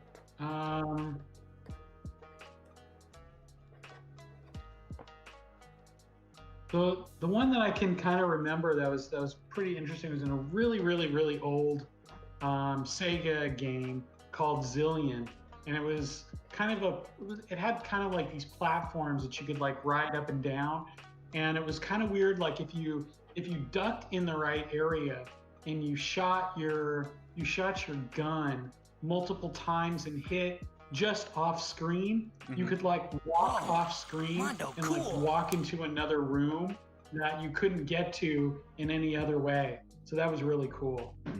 Very cool. Seattleite, thank you so much for the sub. Ace coming in with that sub as well. Let's go, gang. Thank you very much for the support. That helps Zenzo out more than you guys will ever know. All right, we're going to go ahead and document these guys right here and get ready for the next race. Next race is going to have an Age of Rust MFT token for first. These are valued. These actually Age of Rust MFTs are valued at, let me find my sheet here, $30 a piece, and the reward levels are valued at about 25 bucks a piece. So congratulations on that, guys. All right, random track. Let's get to the next one. This is race 5 out of 11. How are we doing on time? We're doing good. Oh yeah, we're doing good time. We still got about an hour and a half left in the show. So, my favorite Easter egg. There was so many, but I think the one that held on to me the most was finding the developer's head in Doom. Oh, wow. You remember that one? Yeah. When you go in there and he has his head like on a pike? Yeah. That one right there was like, holy crap, they can do this in video games. Yeah. And you know, that led me to clicking on every wall. You know what I mean? I ended up finding, you know, all kinds of different stuff in the game, but when I found that one, I was like, that's so dope. I mean, of course, you know, back then, you know, the graphics may have been a little crude, but in my mind and at the age I was at, Doom was terrifying.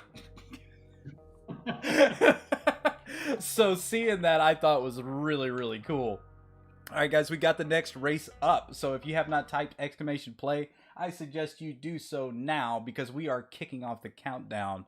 45 seconds to jump in. Yes, dude, Age of Rust, we just got that Zenzo ecosystem. You guys are killing it today. Tendo, nice stream. Age of Rust looks good and can't wait to play. Neither can I. I am so ready to jump into that game and forget that the real world actually exists. I'm gonna be yelling at my wife, "Hey, bring me Hot Pockets." So we'll go into a little bit more the lore that you built into this game. What are some of your favorites that you've kind of built into it? I mean, because you're gonna have multiple because you have these different worlds. What planet and lore is by far your favorite? You know, it's pretty interesting because it's like one of the I think some of the lore that I think that I like the best basically comes from kind of having spaceships that are kind of like either like abandoned and out there and just floating, and they kind of, you know, got a little bit of this, you know, mystery kind of aspect to it, right? Because you're kind of like, you know, what's happening, you know, what happened on that ship that, you know, that everybody, you know, is like missing or dead, or where are they, and you know, and what happened, and you know, so it's kind of like you're kind of having to like be a detective, and you're kind of like trying to figure out kind of like the mystery behind it. So I definitely like the lore of like abandoned and lost ships, and that definitely plays into the game quite heavily at times. So that's kind of fun. I definitely like that. I definitely like that quite a bit. See, I remember playing, Dead Space. Yeah. When Dead Space, I hate jump scare games. I hate them. I loathe them. I will never stream one because I don't want to look like a sissy on stream. But that game, it installed fear. And running up on, I usually can remember the name of the ship, but I can't remember it right now. It was just so like, what the hell am I about to get into? I have no idea. And I mean, this was before, you know, you got screenshots and, you know, the playthrough and everything else. This is when you're just going into the game and discovering the lore and the obelisks and all of these different things that tie into the game. And the anime was really good too, by the way. So that, and then getting to explore while constantly having to look over your shoulder because you don't know what kind of xenomorph is about to pop out. So yeah, that game was super dope. RJ had a question that I missed. I'm sorry about that, bud. What happened on the ship was 8 crewmates and 2 imposters. Oh god, we're not playing that game. What is that game that's popular right now? Among Us? Yeah, Among Us. That game to me actually spawned from the thing in StarCraft 1. You remember that? It was just like that. It was literally just like that game, but it was based in StarCraft. Okay, Adonis. Kermit the Hobbit getting his second win, and Marble King getting their second win. Congratulations, gang. Congrats. It's always cool. You gotta get a little bit of extra. Alright. So Adonis snagging that Age of Rust MFT. Kermit the Hobbit getting that gun.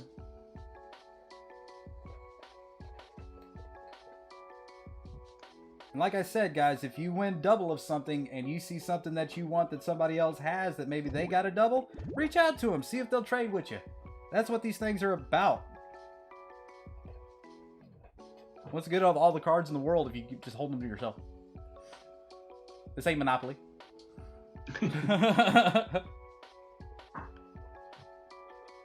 All right. Oh god, these teleporters on some of these tracks can just be insane. I said, does missing count in Pokemon Red? Oh, missing number. Yeah, I know what you're talking about. Count as Pokemon. I guess it could be kind of an Easter egg, but it was more of a glitch that turned into an Easter egg. But as far as development goes, when glitches become features, you know what I mean? That just happens sometimes. So yeah, I'll go ahead. I'll allow it. I'll allow it. All right.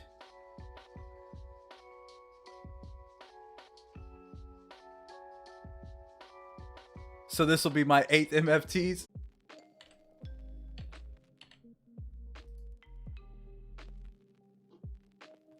All right, we're resetting. It's linking back up now.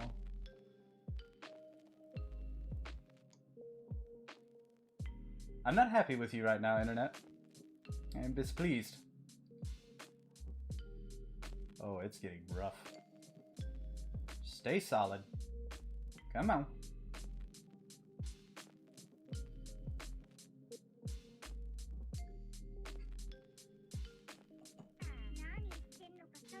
Am I back? Are we back, guys? I can't see it. The thing is just janky. I'm sorry. No, I wish it was Comcast. I have a little outwoods freaking internet connection that works on a hamster wheel. I'm supposing. But we're back. Everybody that's on the track is still on the track. I didn't race it yet. You still have a chance to get out. So you're good. Let me get this off this man's face. All right. Elon Musk Skynet. I could use that. Get Urine B to power the wheel. That poor hamster. Yeah, I'm back here cracking the whip on him. He needs to hurry up. All right, guys. Exclamation play. And that'll put yourselves out on the track. Let's say it. 94 people up in here. Come on. Come on. There's room for everybody. We can put 500 people out on the track. Oh, no. 57. There we go. I thought there was something a little weird there. All right, for the next race. This is race 6. We've got Age of Rust MFT, Plasma Gun, And an Age of Rust Mission 2 card for third. Oh, come on. You're going to do that to me again. It's also got to be the time of day, too. Okay. Okay. We're good. We're good. I'm going to hit the start button before something else starts freaking out. So you got 45 seconds to join in. So, is there anything that you want to tell these guys that people may not know about yet? With the Age of Rust quickly coming up to deployment, is there anything that you want to tell the viewers, and these are going to be your players as well, to either prepare for or look out for? Yeah, I guess, you know, I guess the thing to be aware of, I think, you know, mostly is just to, you know, go into the game with quite a bit of patience and like take your time. The game definitely isn't like a fast pace, pick up your gun, start shooting at everything and run through it as fast as possible to get to the finish line. Mm-hmm. You're definitely going to want to take your time and, you know, look around and smell the roses in the game a little bit and try to take it all in, because that's where the, you know, the good stuff is in the details. That's right. It's all in the details. So if you could give a rough estimate of just total things that you could find in the game. I was reading a little bit about it, like say there's a secret cave, and then there's only 10 people that would be able to get a prize out of it. And then after that, you'd be able to find it, but you wouldn't be able to get anything out of it. So if you could put into like kind of a rough number, what is in Age of Rust that you can find? Boy, you know, I'm just like, I mean, I'm just trying to think. I mean, you know, if like, because some of the prize pools reset, so it's kind of like they pull back up. But there's definitely, I'm trying to think. I mean, I'm trying to think of like, you know, whether to put it in terms of like, you know, like engine value or whether to like put it in just like, you know, just raw numbers. But like, you know, there's,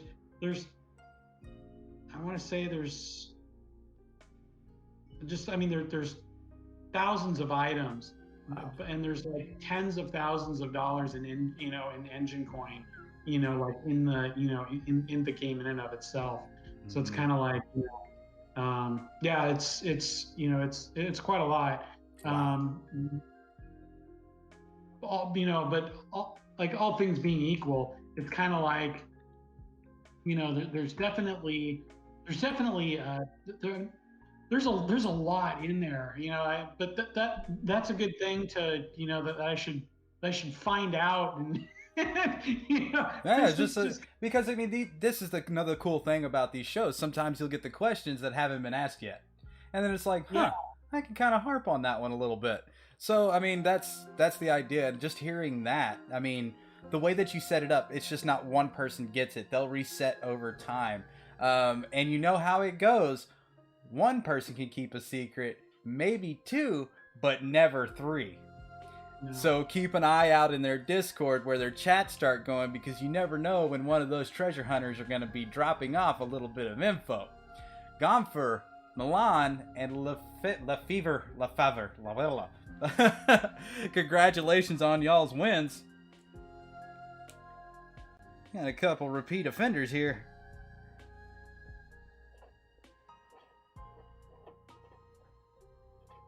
And just a big shout out to you, man, for throwing out all these prizes to be able to give to people, coming to the show, giving out that information, putting your face on, letting people know what you're all about, to be able to put some faith into this game that it's just going to be something more than just a cash grab. Because, and that's a topic that I tend to bring up a lot.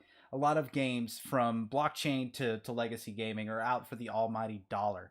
When something is built for the love of the game, it tends to shine. And I think from what I have seen so far, there's not only that love of the game, but being a gamer yourself, you're building something, I call it like the Kevin Smith syndrome, building the thing that you want to see. Yeah. And, you know, after talking to you for a little while, I mean, I've gotten that love for what gaming is kind of coming from you, and I'm super excited to be able to see what that's going to play out like in the game. Yeah, because it's kind of like, you know, it's one of these things where, you know, there's a lot there's a lot that's gone into the game for the community, and like a lot of the giveaways and things that we do, and you know the prizes and everything like that. It's, you know, it's more for the community than anything else, because I feel like, you know, our community has been with us since the beginning, you know, when we Right. first kind of, you know, started talking about the game and started putting it together. And we've had some people that have been with us for a really long time. And I like, you know, I definitely like a lot of people to have fun. And I definitely like putting stuff out there for the gaming community and the blockchain gaming community in and of itself. And so, you know, to do that is really cool. So, you know, it definitely is a lot of fun. It is something that, you know, it's something that is personally important to me. So, you know, I like putting that stuff out there. I like everybody to have a good time. Right. And see, that's the difference between Call of Duty 50 and a game like this. It's not the same thing that's been rehashed over and over and over again. It's something that's been well thought out, and it's taken decades of gameplay and game immersion to be able to put that into a vision. And I've got a lot of respect for that. As somebody who grew up in the gaming realm, I mean, I was a 90s kid. I got to see the transition from going to just text adventure to seeing it graphically play out. And with that being said, you know, like I just can't wait to get my freaking hands on it. I mean, even if I don't find a damn thing in the game, like, it's not about that. It's about going through it and finding and cracking the puzzles and being like, hey, I got it. You know what I mean? So it's pretty dope. Yeah, and I know exactly what you're saying, because it's kind of like, you know, I mean, as you know, as an indie game developer, it's kind of like, you know, you could easily, you know, I mean, at the game development shows, you know, Steam has its whole like presentation and everything like that. So yeah, I mean, as a game developer, I mean, you go into the games knowing what sells and what does not sell, and you know, adventure titles aren't at the top of the Steam sales thing for building a game as it is, you know. So it's kind of like, you know, going into this, I'm not going into this to, you know, necessarily, mine players' wallets, for gameplay on something like this, because it's just, it's for me, it's about. It's just not right. what it's about. Yeah, it's not what it's about at all. I mean, if it would be far easier to, build a, Clash of Clans, Fortnite, kind of. Do we really need another one? No. Now, see, that's the thing is like Fortnite. I got it. They came out. They did something original, but they were taking off basis of something that another game may have done, and that's okay. They made it their own. Right. But we don't need 10 or 15 more. Like, we just don't. We need something that's going to go beyond. We need something that's going to break those barriers of what gaming is, because it's evolved so much from when we began to where we are now, that the newer generations playing these games have expectations that aren't necessarily realistic. They're thinking it's like, okay, if I just get into this, I can play it for a little bit and then move on. This is not that game. You're going to have to put the elbow grease into it. You're going to have to put the work in. If not, you're not going to get where you want, because it's not going to allow you. And with a lot of these other games, like I was saying, with aim assist and everything else, you don't have to be the best player. You just have to plug it up and go. But the one that spent, 10 hours, 15 hours a day on it, they're going to have that skill to take on anybody. So when you get into the game, like he was saying, take your time. Build what's your knowledge base. Keep notes. Do all the things that I used to do as a gamer when I was young. back when we were doing it, in all of the game like instructions, there was always a notebook in the back. And like I remember playing Wizards and Warriors on Nintendo. That was by far, and still by far, one of my favorite games. And it had a few little Easter eggs and stuff in it like that, but it was knowing where to go, what item to get. It was like Castlevania. Where's the meat in the wall? Because I'm about to fight Dracula and it's about to get Hood. So yeah, it's nice seeing that that love and that dedication being carried over into games coming out these days, and especially coming to blockchain. And Little Owl, my dear, congratulations on first place. And it looks like Luigi Lemon getting their win, coming in second. Kakaios, he's on the Zenzo team, so if he wins, we're not gonna count that one. Sorry, Kakaios. It's just part of. Well, I don't know. Gonfer just passed him up. At the last minute, Gonfer comes in. Congratulations, they are just won an Age of Rust Mission 1 card for first, Plasma Gun for second, and a Rust Mission card 3 for third. Little Owl, she's one of our regulars, and a good friend. She good people. Glad she got a win. Alright. So, are you going to be losing sleep that some people probably aren't going to leave their computer for days on end? Yeah, you know, it's kind of like it's kind of like, you know, it's definitely one of those things that's kind of like, you know, you definitely you want people to play, you want people to have a challenge, you want people to have a good time, but you don't want it to be something that, like, you know, like negatively all consuming. Yeah, you know, and it's kind of like you know, when the pre-alpha came out, you know, I forgot who it was, but somebody had told me that they had been playing like 40 hours straight to win the, you know, to win the prize that you got at the end of the level, you know. And it's just kind of like, okay, like, you know, like I appreciate somebody, you know, spending their time, effort, and energy to, you know, to go into the game and to, you know, and to play that long. But at the same time, it's kind of like, okay, you know, make sure you take breaks, you know, like, yes, like spend some time outside, drink you know, like, water, eat, right. get some vitamins in your life, because we don't want to see a news report, man dies from malnourishment because he refused to leave the computer playing Age of Rust. That is not a headline we want to see. No. So it's kind of like, you know, it's definitely, you know, I mean, I definitely have, you know, concerns around, you know, people making sure that, you know, that they, you know, take everything with a grain of salt, you know, in terms of, like, you know, in terms of gameplay, and that they, you know, definitely, you know, have a healthy gaming lifestyle, you know, while they're playing the game, you know. And that's kind of why, you know, it's a little bit why I kind of like put that, you know, warning on the web page. It's kind of like, hey, you know, like the, you know, the spirit of the game is that it's meant to be, you know, that it's meant to have fun. It's meant to be, you know, entertaining in the, you know.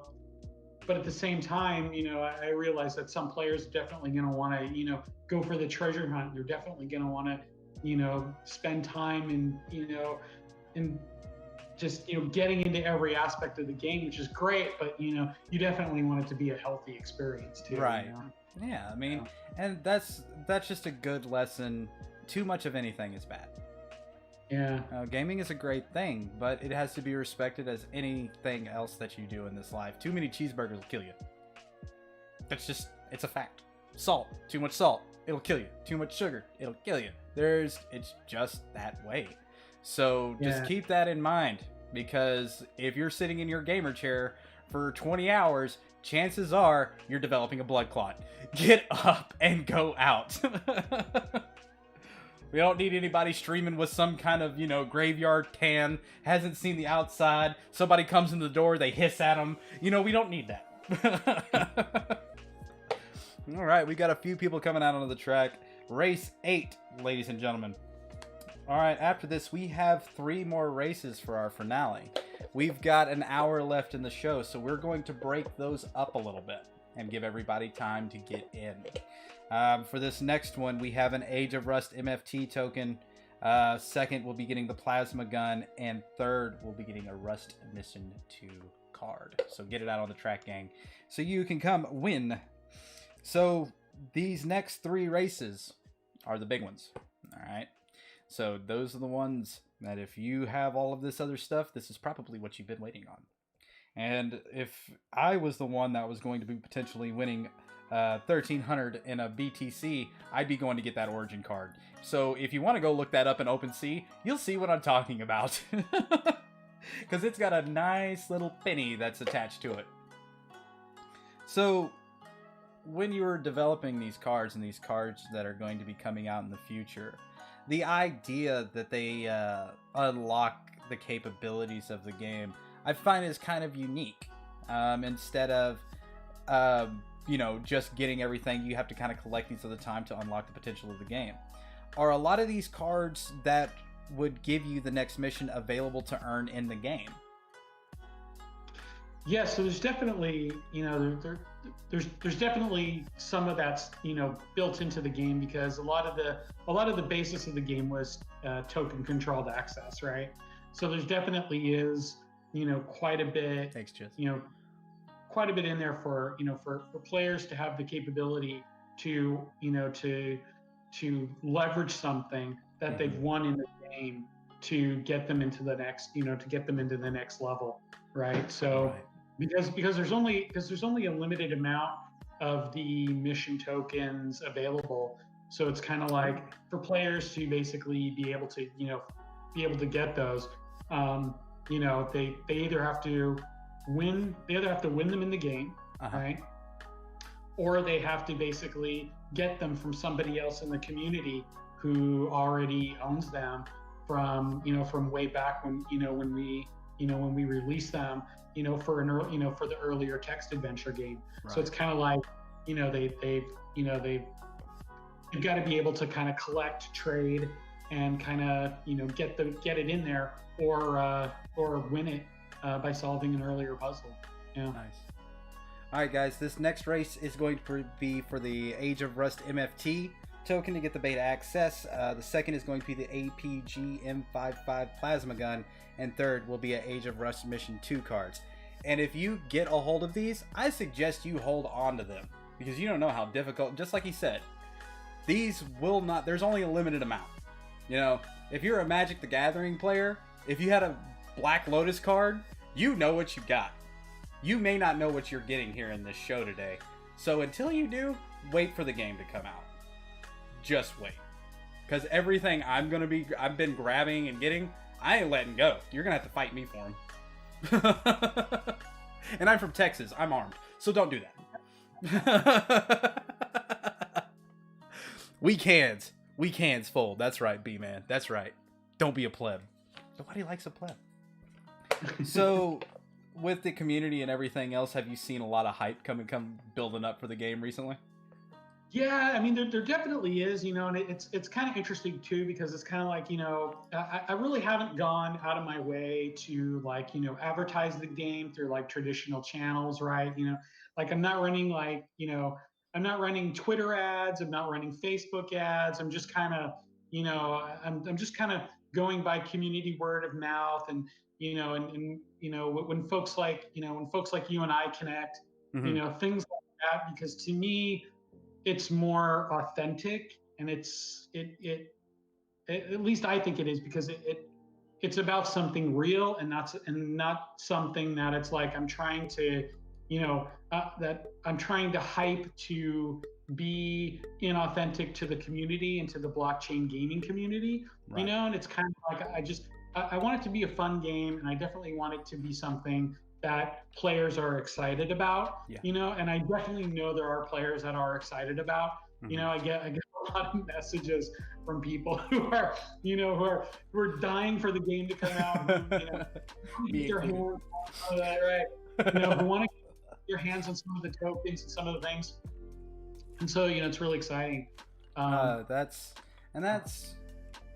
That love is so evident in this. because a lot of people, like I was talking about earlier, there's room for profits, there's room to make money in this, but there's also a way to go about it.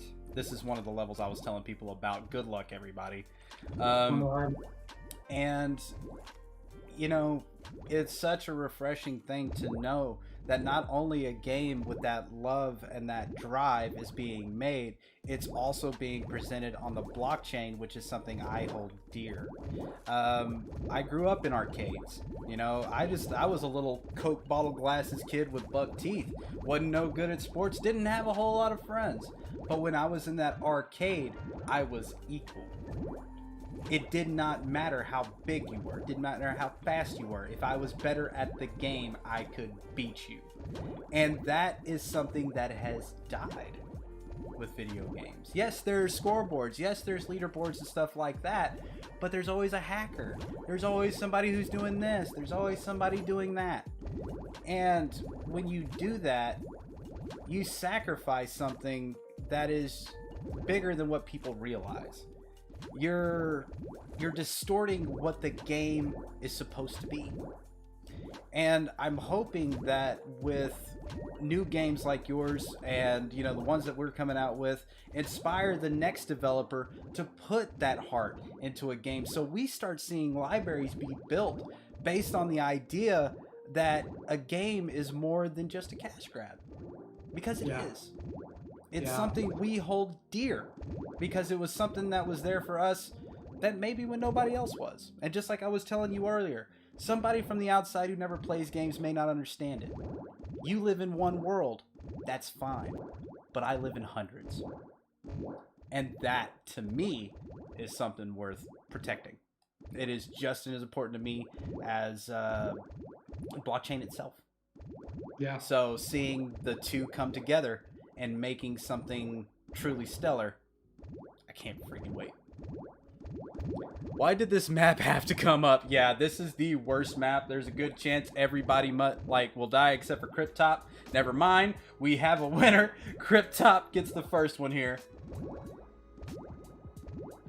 I might, if nobody else wins this, I might roll these other prizes into the next race because we're kind of moving ahead of time, and I want to make sure that we can get these prizes out. We'll see. We'll see. We only have one winner.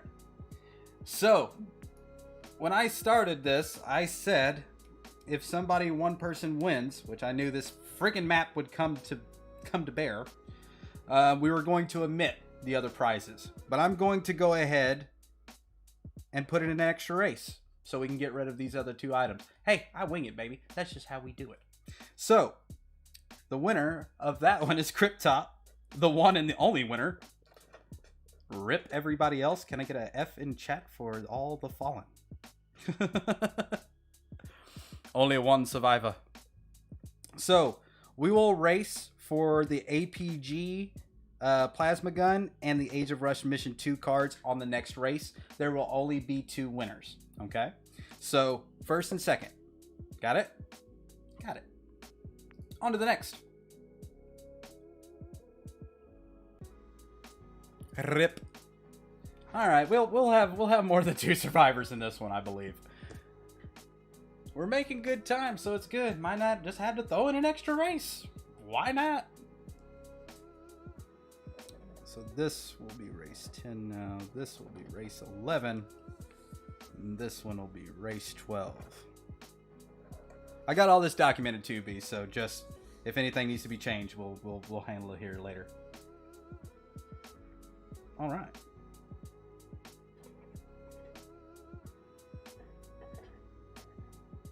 So guys, I hope everybody's enjoying the show so far. Like I said, we do this every end of the month of the last Saturday. We always have great guests like this man you're seeing right here. Also, we hold a race on Sundays called Marble Madness Sundays, where you have a chance to come out and play marbles for a little bit of Z&Z. That starts at 10 p.m. Central Standard Time. I know Daylight Savings is coming up. That show goes for 2 hours. So if you guys want to come hang out, see what we're kind of kicking off, come hang out. All right. Marbles is fun, and the more you have on the track, the funner it gets.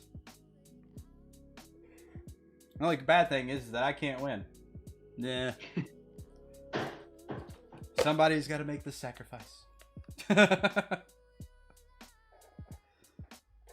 I'm just gonna wait a minute. I'm gonna make a guy called Not Tendo and start racing. Coffee and marbles, indeed, sir. Indeed, which I'm out of. But hey, got my Rick and Morty. Nice. Got my Rick and Morty coffee mug there. Oh, it was such a good show, wasn't it? Oh yeah. All right, guys, we've got 43 out of the track. Remember, only first and second will be winning on this race, and we're going to kick it off right now. 45 seconds to get in, and may the odds be forever in your favor. That lady was creepy in that movie. What was it? Hunger Games? Dude. Yeah. Ugh. No. Oh, my cat's attacking the door like, you never keep me out. Not today, Vegeta. Not today. Yes, my cat's name's Vegeta. He's a jerk, so I figured I'd name him Vegeta. So, when, with the games and everything that's coming on the outside of your own, what are you playing right now? So right now I'm working my way kind of back through the Uncharted series. Ooh. So I'm it's kind of fun to kind of go through and play that. So so I'm going through that right now. I'm also I also started just firing up what's it called? I'm trying to think of the name of it right off the top of my head. Last of Us. Yes. So yeah.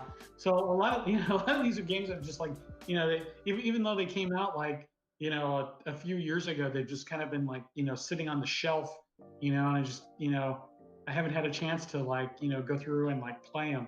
So it's kind of like if I get a little bit of spare time, I crack them open and pop them in. And what is like?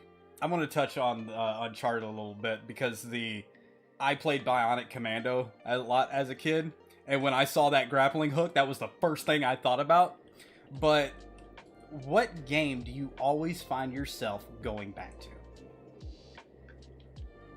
From a playability standpoint, it's kind of like one of the games that I've gone back to a few times to kind of like, just to have a good time in, just play, or a lot of the older like console, the older series console games like, like the Genesis, and playing games like Phantasy Star, things like that, because now, now you can play them on mobile, right? Yeah. So there's also like a block sliding game that that I play on on mobile, which is kind of fun. It's just like something just to like relax the mind and just playing, right? But a lot of times I'll go back to those old Sega Genesis games. Yeah, I do.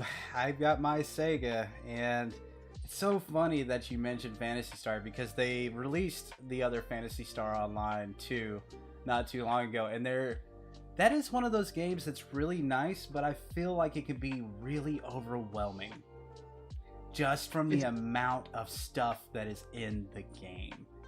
Yeah, I feel like there's a fine line there. You know what I mean? Is it? And this is something I guess I can ask you. Do you find that sometimes less is more in a video game like that?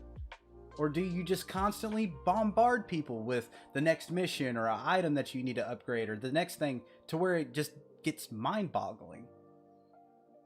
Yeah, it's kind of interesting that you bring that up because from a gameplay perspective, it's kind of like a lot of people stopped playing Fallout 3, right? Because of all the side quests. Yeah.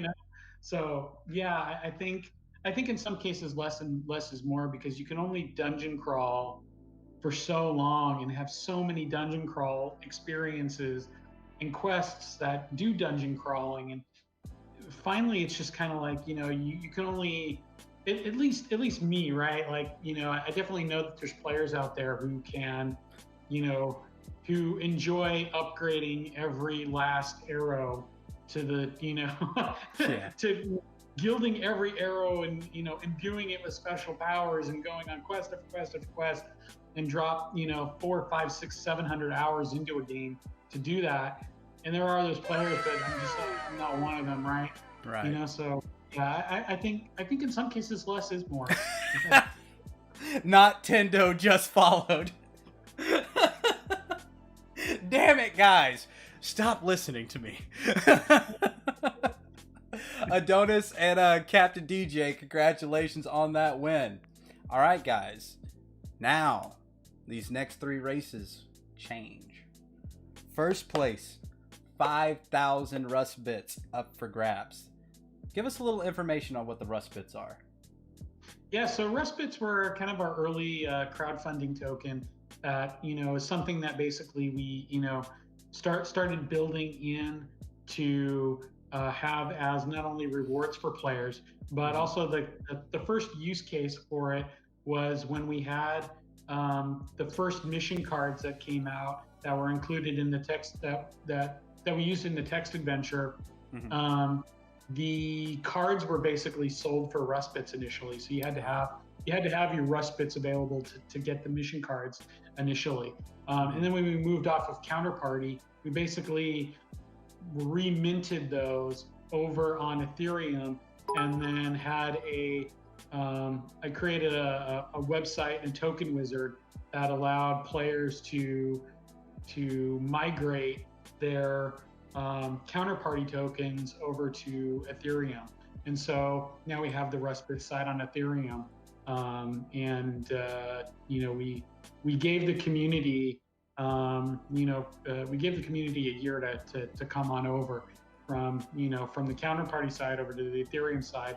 Right. And after that, we had to lock it off, so that way, because Rust Bits kind of have their own kind of like micro economy. So we didn't want somebody coming in later who didn't migrate, and they're all of a sudden, hey, I still got these, I've got this, I've got all these Rust Bits over in the Counterparty side. I want to bring them over to the Ethereum side. So, at some point we had to close the door on that. Yeah. But we made sure that we got the word out on every social media chain that we were on, sent as much notification out as possible to bring players on. No. But yeah, a going year forward, was long. So, I mean, that's instead of like, hey, you got 2 weeks, you had a year. Yeah. I mean, we definitely tried to give players as much time, as possible, to get those Rust Bits and bring them over onto the Ethereum side. So yeah, but going forward, I definitely wanted to give players the ability to, people that had Rust Bits to buy the game and to buy the game items, for Rust Bits. So, that was important for the community, important for the project. So definitely wanted to, keep that going in. Right. And, they're also used as, rewards within the game too. So cool. Well, thank God you got off the Counterparty wallet. Jesus. That was tough, because it was necessary for the project. Mm-hmm. Because, Counterparty had a very strong following, and they loved us. Yeah. Because not only did the Counterparty community love us, but the Counterparty project loved us as well. Mm-hmm. Because we built a fun little game on top of it, and people had a lot of fun playing it. We had, I want to say, a little over 5,000 players in the text adventure. Oh wow. For the Counterparty community, it was a lot of fun. Leaving that community was tough. It was a really, really tough decision. I dragged my feet on it for a long time, because it was kind of like, I didn't want to leave anybody behind, Yeah. I definitely bring over as many people as possible. but the only way that the project could succeed going forward was to put it on Ethereum. Yeah. You know, so for for us, it was just kind of like, for the design of the game, what I wanted to do, where it needed to go, Hmm. it had to move off of Counterparty. It just couldn't survive on there. So Right. yeah, it was, So it was was just, it was a bittersweet kind of separation because it was, they given you so much up until that point, and it was just kind of hard to walk away from that. No, that's, I can and it's, understand. it was really tough because I mean, Counterparty is a great community of folks who are there, and who support the projects and who work hard to build services for it.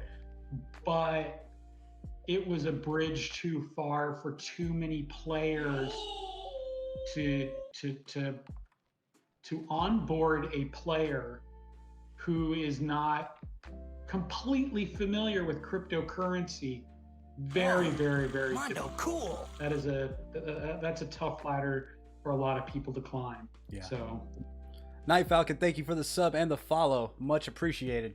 All right, guys, we're going into the next race. So we got a question. Just let's see. So what going to say about that? I feel if Fallout 76 is going to die soon, then most people might start playing crypto games just to make a bit money back off old games. It could happen. See, that's something that, in our camp we're looking at. We want to be able to plug into legacy games and maybe fill in some of the gaps that they're having a hard time filling. Once the crypto side of things start getting out and people start to realize that their items have value, they're going to start walking away from some of the other games that are just taking their money, because there's an alternative. Up until this point, as gamers, we've never had the option. We've been using cryptocurrency for years because we've bought the in-game currencies and stuff like that, but it's been a one-way street. And that's what we as developers, both us and Chris, we're trying to change that. We're trying to introduce something for your time. There's value in that. And when you put time into the game and you dedicate yourself to being the best, there should be something coming back to you. And that's what we're aiming to do. So, this next race, we've got 5,000 Rust Bits up for first, a Plasma Gun up for second, and Age Rush Mission 3 cards coming in third. You guys ready? Let's kick it. 45 seconds to the next race. Good luck, gang. Me equals breaking forge several times. Yes, it's part of it. You've got to break some eggs before you make something. I could only imagine some of the madness that you went through, not even including changing chains. yeah. I could only imagine. I mean, there's got to have been some bugs that snuck up on you out of that were just like, oh god, no.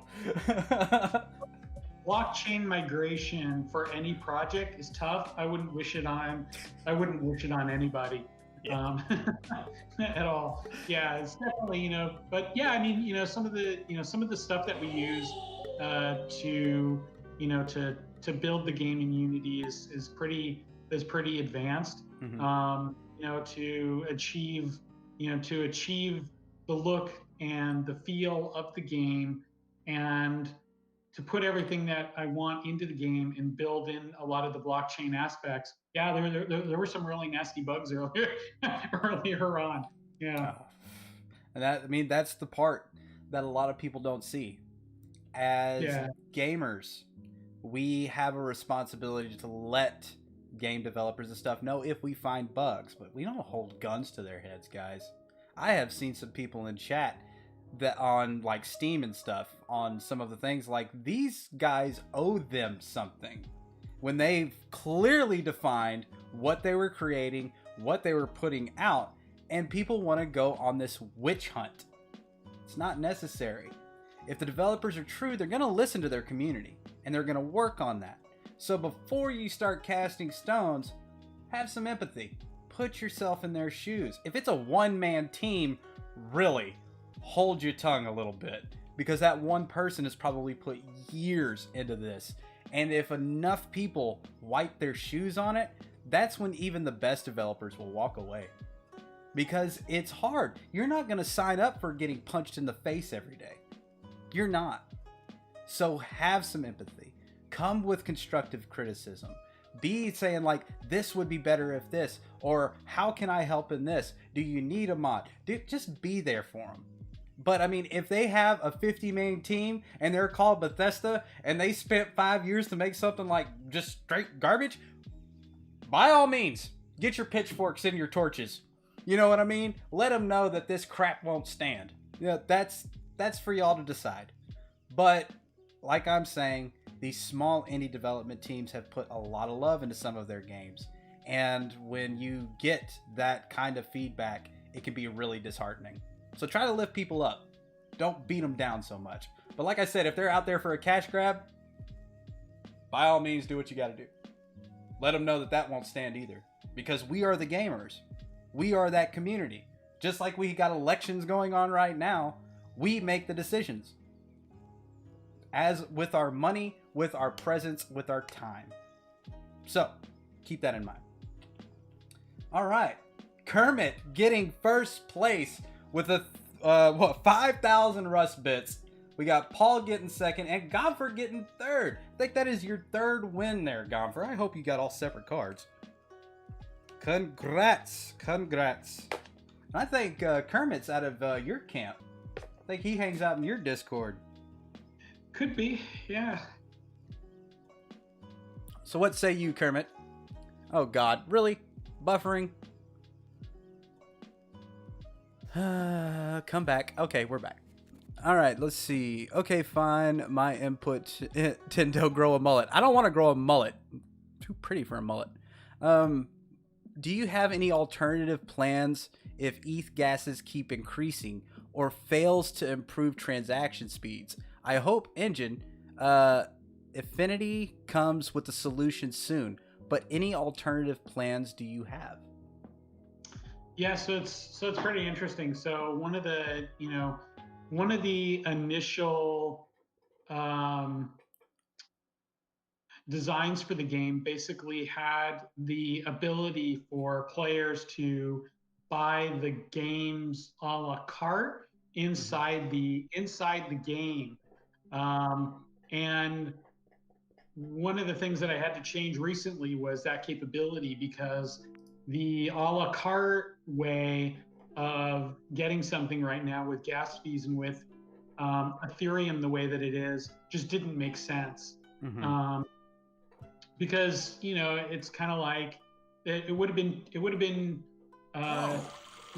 cool, a transaction for each item in the game, and it just would have been way too expensive, and it just the gas fees just didn't make sense. So yeah, so I definitely had to make some changes to the design of the game so that way it didn't follow that it didn't follow that path anymore for transactions in the game.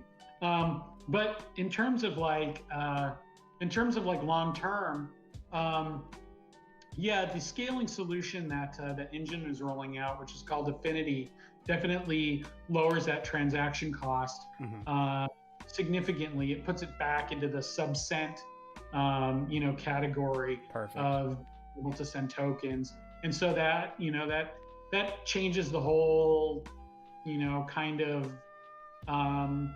not only the player to player aspect, but game to player aspect design for the game, and it makes it puts that scalability issue back in the box. Yes. Rather than kind of on the murder table where it is right now. Well, we've all paid high gas fees in prime time. It's happened to every single one of us if we've used the ETH chain. We know what goes on, and we know how much of a mythical beast ETH 2.0 is.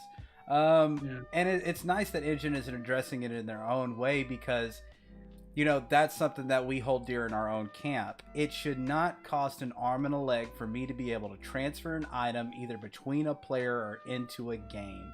And some of them that you get the item in the game, then you have to sign a contract for it to be able to interact with the game. Then you have to make the transaction for it to go into the game. And then you have to get it out of the game by doing the same thing in reverse without having to sign the contract because you've already signed it.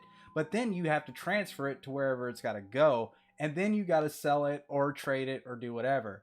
There is literally an exchange of money 5 times before, and it's not okay.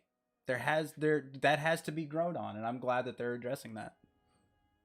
Yeah, because it's just it's for the gaming community, for blockchain gaming, in general, it's obviously it's a huge issue, and you've seen all the different blockchain games, try to come up with their own ways to kind of address, how how best to deal with that, not only in terms of their game design, but also for their players as well. So I think each game is kind of tackling it in their own way.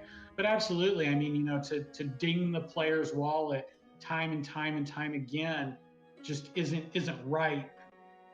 That in of itself, now imagine trying to bring in somebody who's new to blockchain gaming, right? Who hasn't, they're kind of like, well, yeah, but all of a sudden they're spending, they're spending $60 on gas to get, to get items for a game that it's just not, the punishment does not justify the means in no shape or form. Yeah. So we've got a little bit of a shill here from us in the Zenzo camp because, well, I always like talking about what we've been working on, and even Plunk said a little bit of it. Zenzo Forge, open source, 0 third-party fees for crafting, smelting, transferring unique ZFIs backed by a Z&Z value. Zenzo Core, proof of stake, dedicated gaming blockchain. That had a nice little roll off it. Well done, man. Well done. I mean, and that's the thing. It's like, oh, they're Ethereum. Beat them up. It's not like that. If you're making something positive in the space, I don't care if you run off Trump coin. Which was a real coin back in 2017, by the way. As long as you're building something worth building, get it. Yeah. I don't care how we get there, because we're all going to get there together. There is more than enough room for us to share the block. There is a reason that Burger King and McDonald's ain't attacking each other, because some days you want a different flavor. Right. And that's the idea. Let's see. I want to stack up F1 car NFTs. It will cost me $7 to do so much that have a few cars not stacked at the moment. All right. Hello, sir. We would like to register the bullet trajectory. Please sign this transaction to confirm. Then we can confirm if it's a hit or miss. Tendo, have you heard about Ethereum 2.0 going to be proof of stake? Yes, I actually heard it was going to proof of stake like 2 years ago. We'll see, said the blind man falling off the cliff. They'll get it. They'll get it. When Fork Zenzo. No, B. It's too early. It's too early. Are you okay, Tendo? No, not Tendo. I'm not, because I have a doppelganger now, and it's freaking me out. All right, guys. Next race. This is it. It's starting to get a little juicy. 500 engine for first place. That, my friends, is worth $70 in value.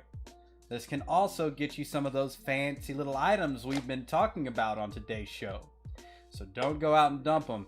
You trade them for Age of Rust cards. Do it. And I'm going to get the first Easter egg, so don't try to beat me.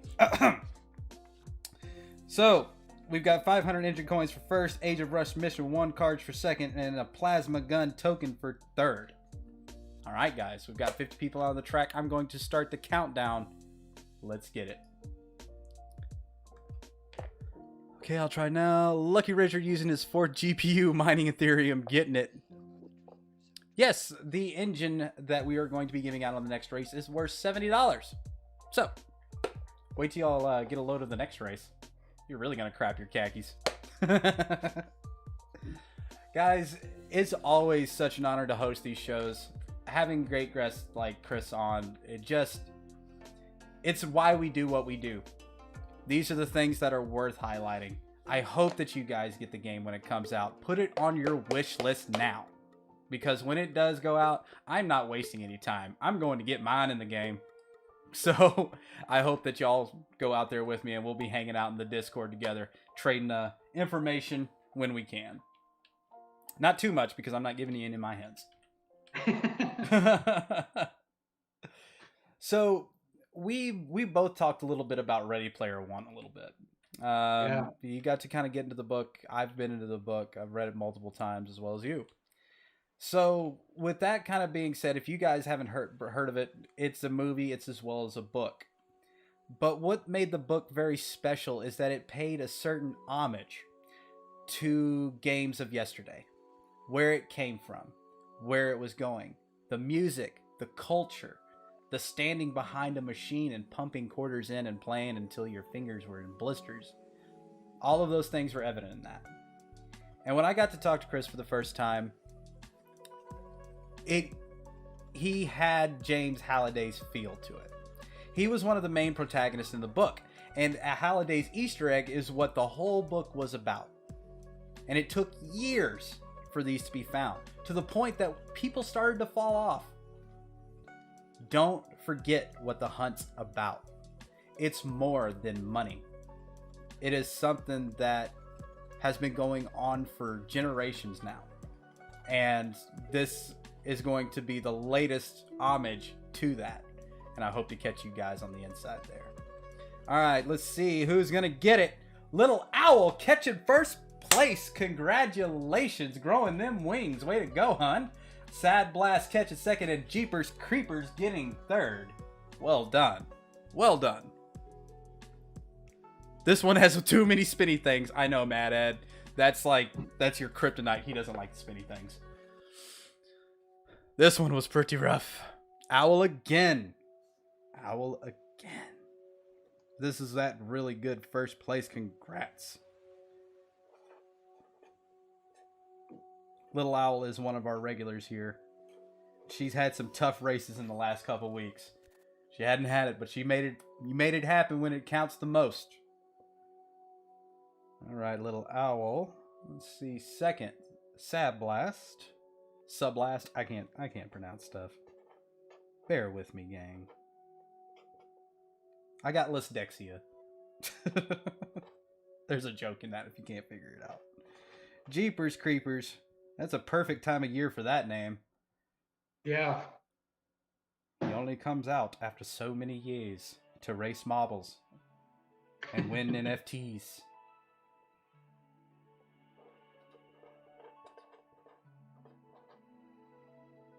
All right. So, the moment you folks have all been waiting for has come. The next race has a grand prize of 0.1 BTC and 500 Zenzo. That is over $1,300 in value. If you are going to put it on the track, this is going to be the time to do it. Second place will be getting something as soon as I get my piece of paper out. Well, goodness. I can't keep up with my own stuff here. Did I drop it?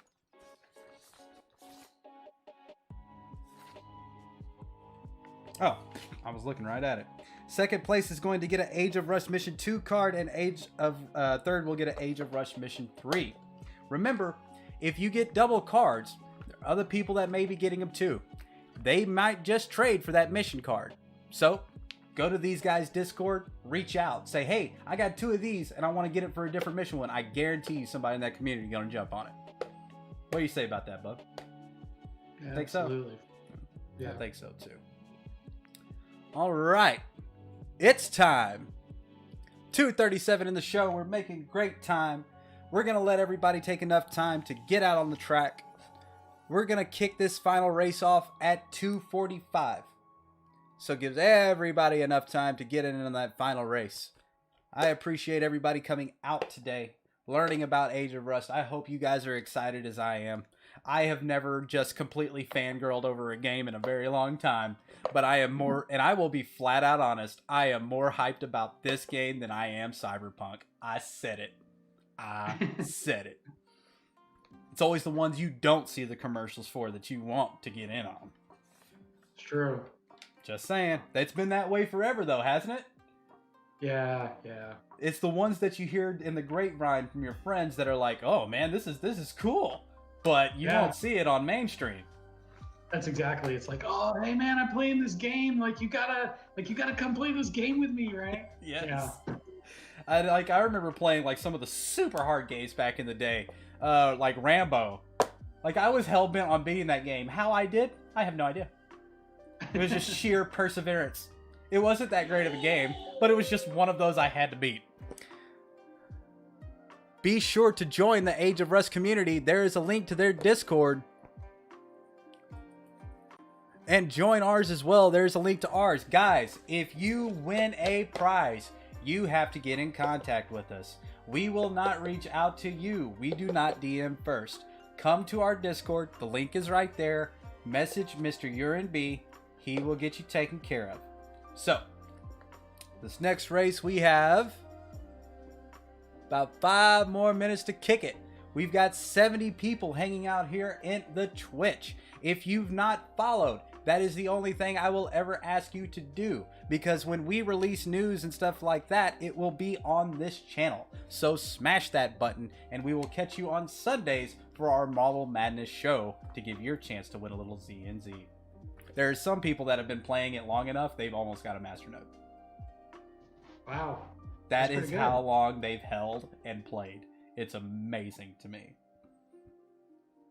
And I mean, last Sunday I missed it. I had gotten sick. It was not coronavirus. I could taste things. I just had a stomach bug, and I had stayed up all night. I don't know if it was something I ate, but man, for 3 days, it was a little rough. Thank you everybody for the follows. It's much appreciated. Almost is overrated. Shut up, Mad. Mad's one of our trolls. It's kind of like my disconnected little brother. Did I get anything last race I did not see? Unfortunately, RJ, no, you did not catch anything on the last race. You know you don't ever win anything to the last race anyway. He was actually one of our first checkpoint grand prize winners. He actually, he was going through a little bit of a hard time. He wanted to get the Star Wars game that was coming out at the time, which happened to be part of our grand prize. And he told me, he was like, I'm not going to be able to get this game now, and it sucks. And he's a big Star Wars fan, came to the show and won it. I thought that was super dope. That's really cool. Yeah. Some of the gamer gods were paying attention that day. They were like, he is worthy. Make it so. One of many. Okay, I need to win this, baby. I didn't get any yet. Hey, Mad, you know how it goes when you don't win any for a little while. Sometimes it's time. And I think this is going to be a good track. I don't know how positive Shattered Dreams sound, but that's the name of the track. I think this might actually be kind of appropriate for this race. All right, let's see. All right, guys, we've got 3 minutes. 3 minutes. If you guys aren't in it, we've almost got 80 people in the stream now. Type exclamation play for your chance to win 0.1 BTC and 500 ZNZ. It is time. It is time. Not a great name for me. Where are you going? I'm going to Clemson. okay, baby. I love you. Boop. Bye, baby. It's my daughter. I will break a show for that kid. I love her. She's a little Tindet. She's going to be a streamer one of these days when she grows up. She just doesn't know it yet. I can afford 261 more highlighted messages. 2 minutes, gang. 2 minutes.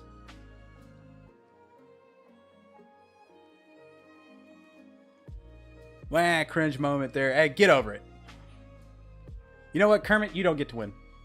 Everybody else but Kermit can win. This is my show. I can make the rules. No, I'm just kidding. This is actually Zinzo's show. I'm just the host. No, Kermit, you're still in the run.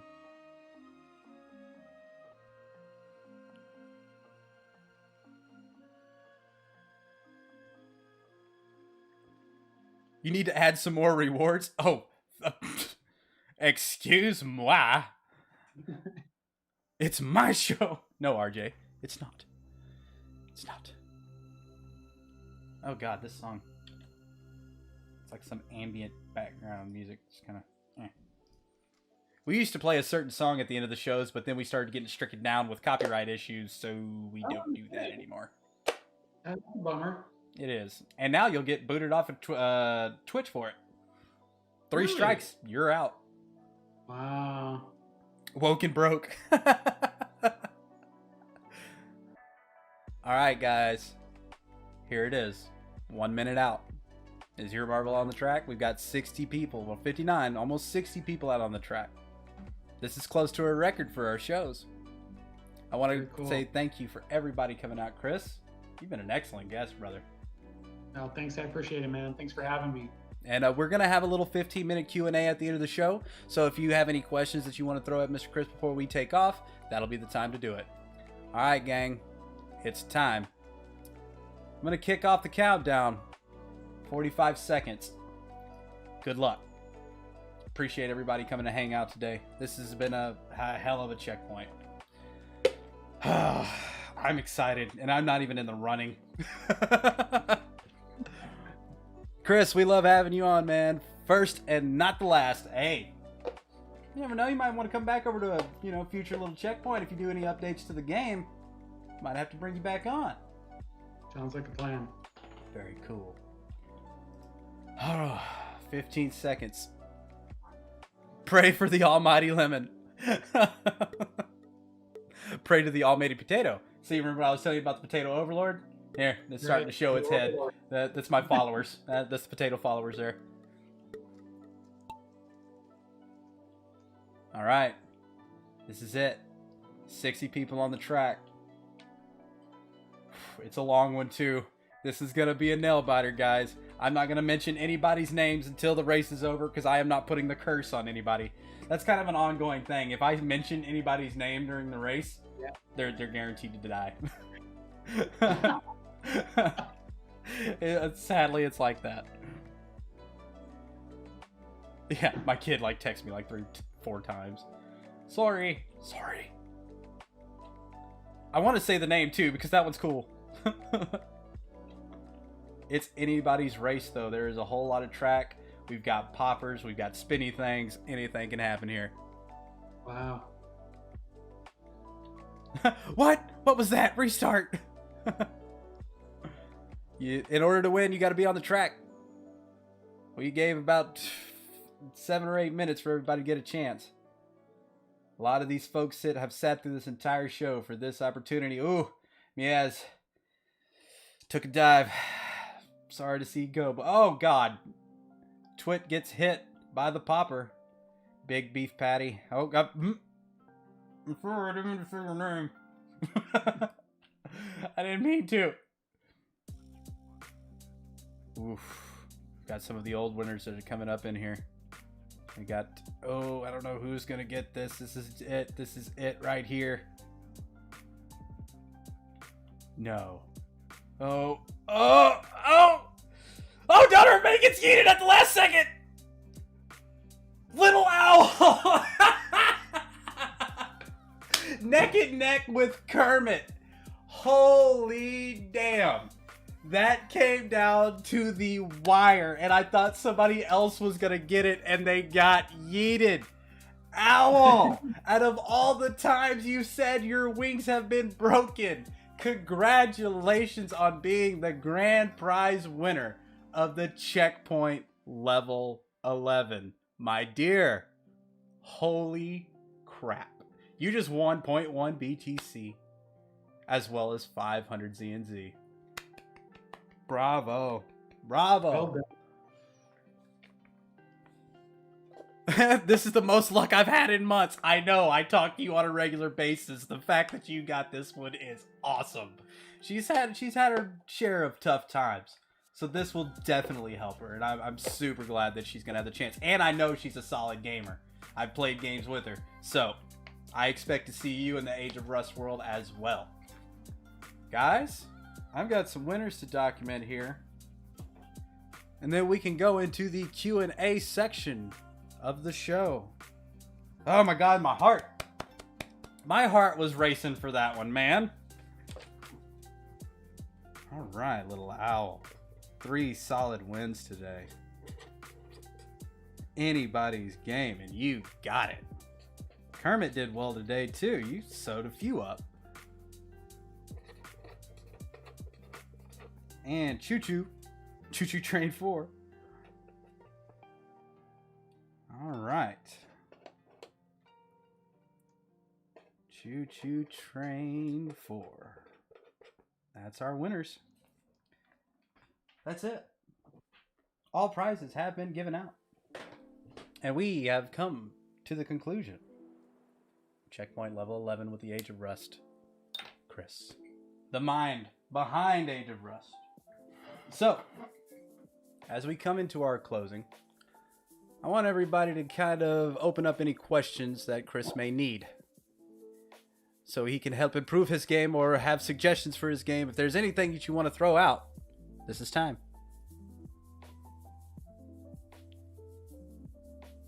I have, doesn't it? It's like a fake Tinder profile. Wait, what? Our studio?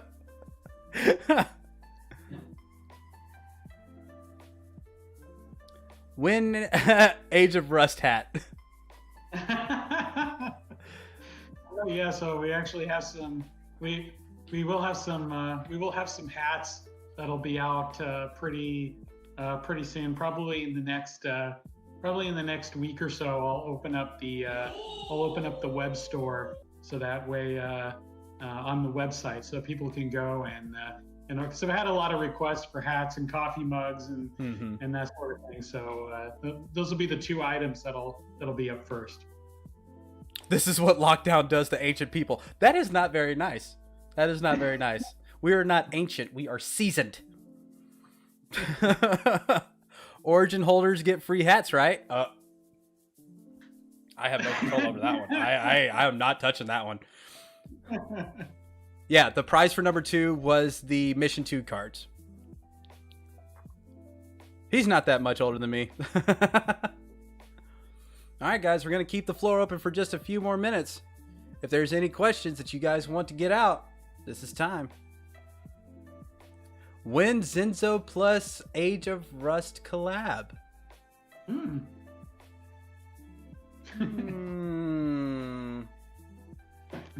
Let's mingle. I'll have my people call your people.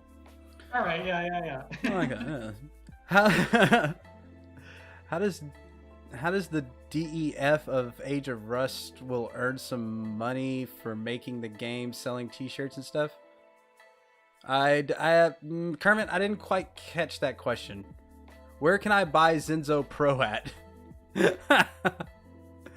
contact URNB. We got you.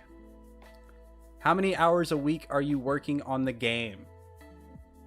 So right now I'm roughly spending anywhere between right around between 60 to 72 hours a week on coding the game.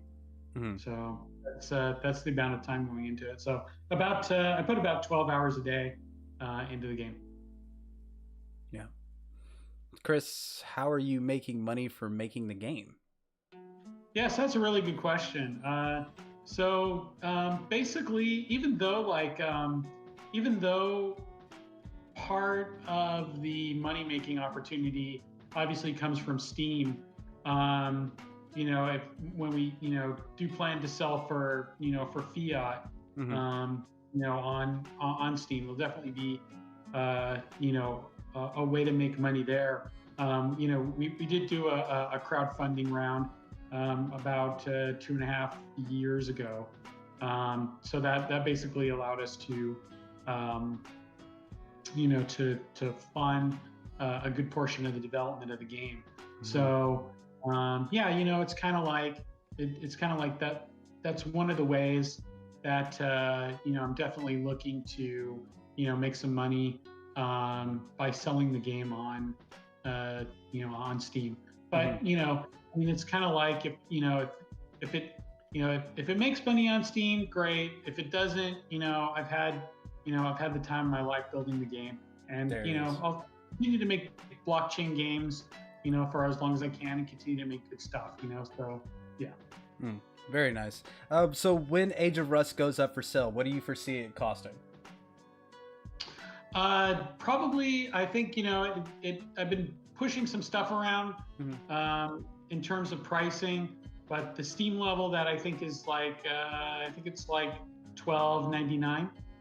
Well, God, that's very. Yeah. I mean, that if that doesn't tell you where their head's at, I don't know what is.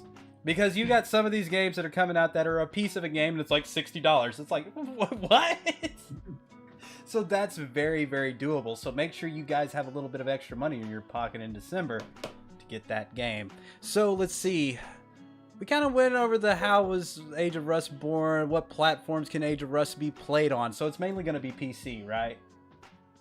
Yeah. So right now, the first build that'll be available will be for PC. But definitely the game got accepted into the Xbox indie program, so it'll definitely be coming out on Xbox sometime probably towards the end of 2021. Oh, and you can also sell your game on the Zenzo Arcade, but we'll talk about that later. So let's see, we got another one. Will there be simultaneous gamepad and keyboard mouse input? Yes, you will be able to use an Xbox controller. That is something that we talked about a little bit earlier. So you have funds already to make the game. That is good to give a piece for yourself. Yes, I mean, obviously, if you guys couldn't just go by how the show was going, there's definitely that feel that there is something more deeper than just money here. Yes, you can turn a profit from something. There's a right way to go about that. But to nickel and dime your players is not that way. And from what I'm seeing, this has the payout. Because, I mean, even if you get a card, you're holding value. That's it. Yeah, it's kind of like, I mean, I was mining Bitcoin, before starting on the project. And, I had initially designed to fund a good deal of the development of the project, on my own. So, but yeah, it's kind of like, for me, it's, this is more about building something that's an homage to some of the older style of adventure games and, modernizing it for blockchain and having an adventure and something for players to play and to get people interested in blockchain and crypto. So that was, that's why I built the game. I think that's fairly solid. Yeah, Kermit, I see. They literally had the exact same time when they crossed the finish line. It is 142.996, and they're both it. But I guess just it's whoever pops up on top. That's just how we do it here. So let's see. Winners, please DM me, Mr. UMB, in our Discord. Link right there to redeem your prizes. So we are at the closing of the show, gang. Chris, is there anything you want to let people know? What you got up to? What you got planned? I'd just like to thank everybody for tuning in and joining your stream and coming here and asking questions and being part of the gaming and being part of the blockchain community. And that's really what this is about. It's just about us spending time together. I appreciate everybody who came and listened to the game and watched a little bit of the clips and got to learn more about myself and the game, and that's definitely appreciated. So for me it means a lot personally. So just thank you for just a thank you just to everybody. Yeah. Well said. Well said. Well, guys, I'm Tendo. This is Chris. It's been our pleasure. Want to catch you guys to the next checkpoint. Like I said, we do this every month. So until then, I'll catch you guys on the flip side. Peace, gang.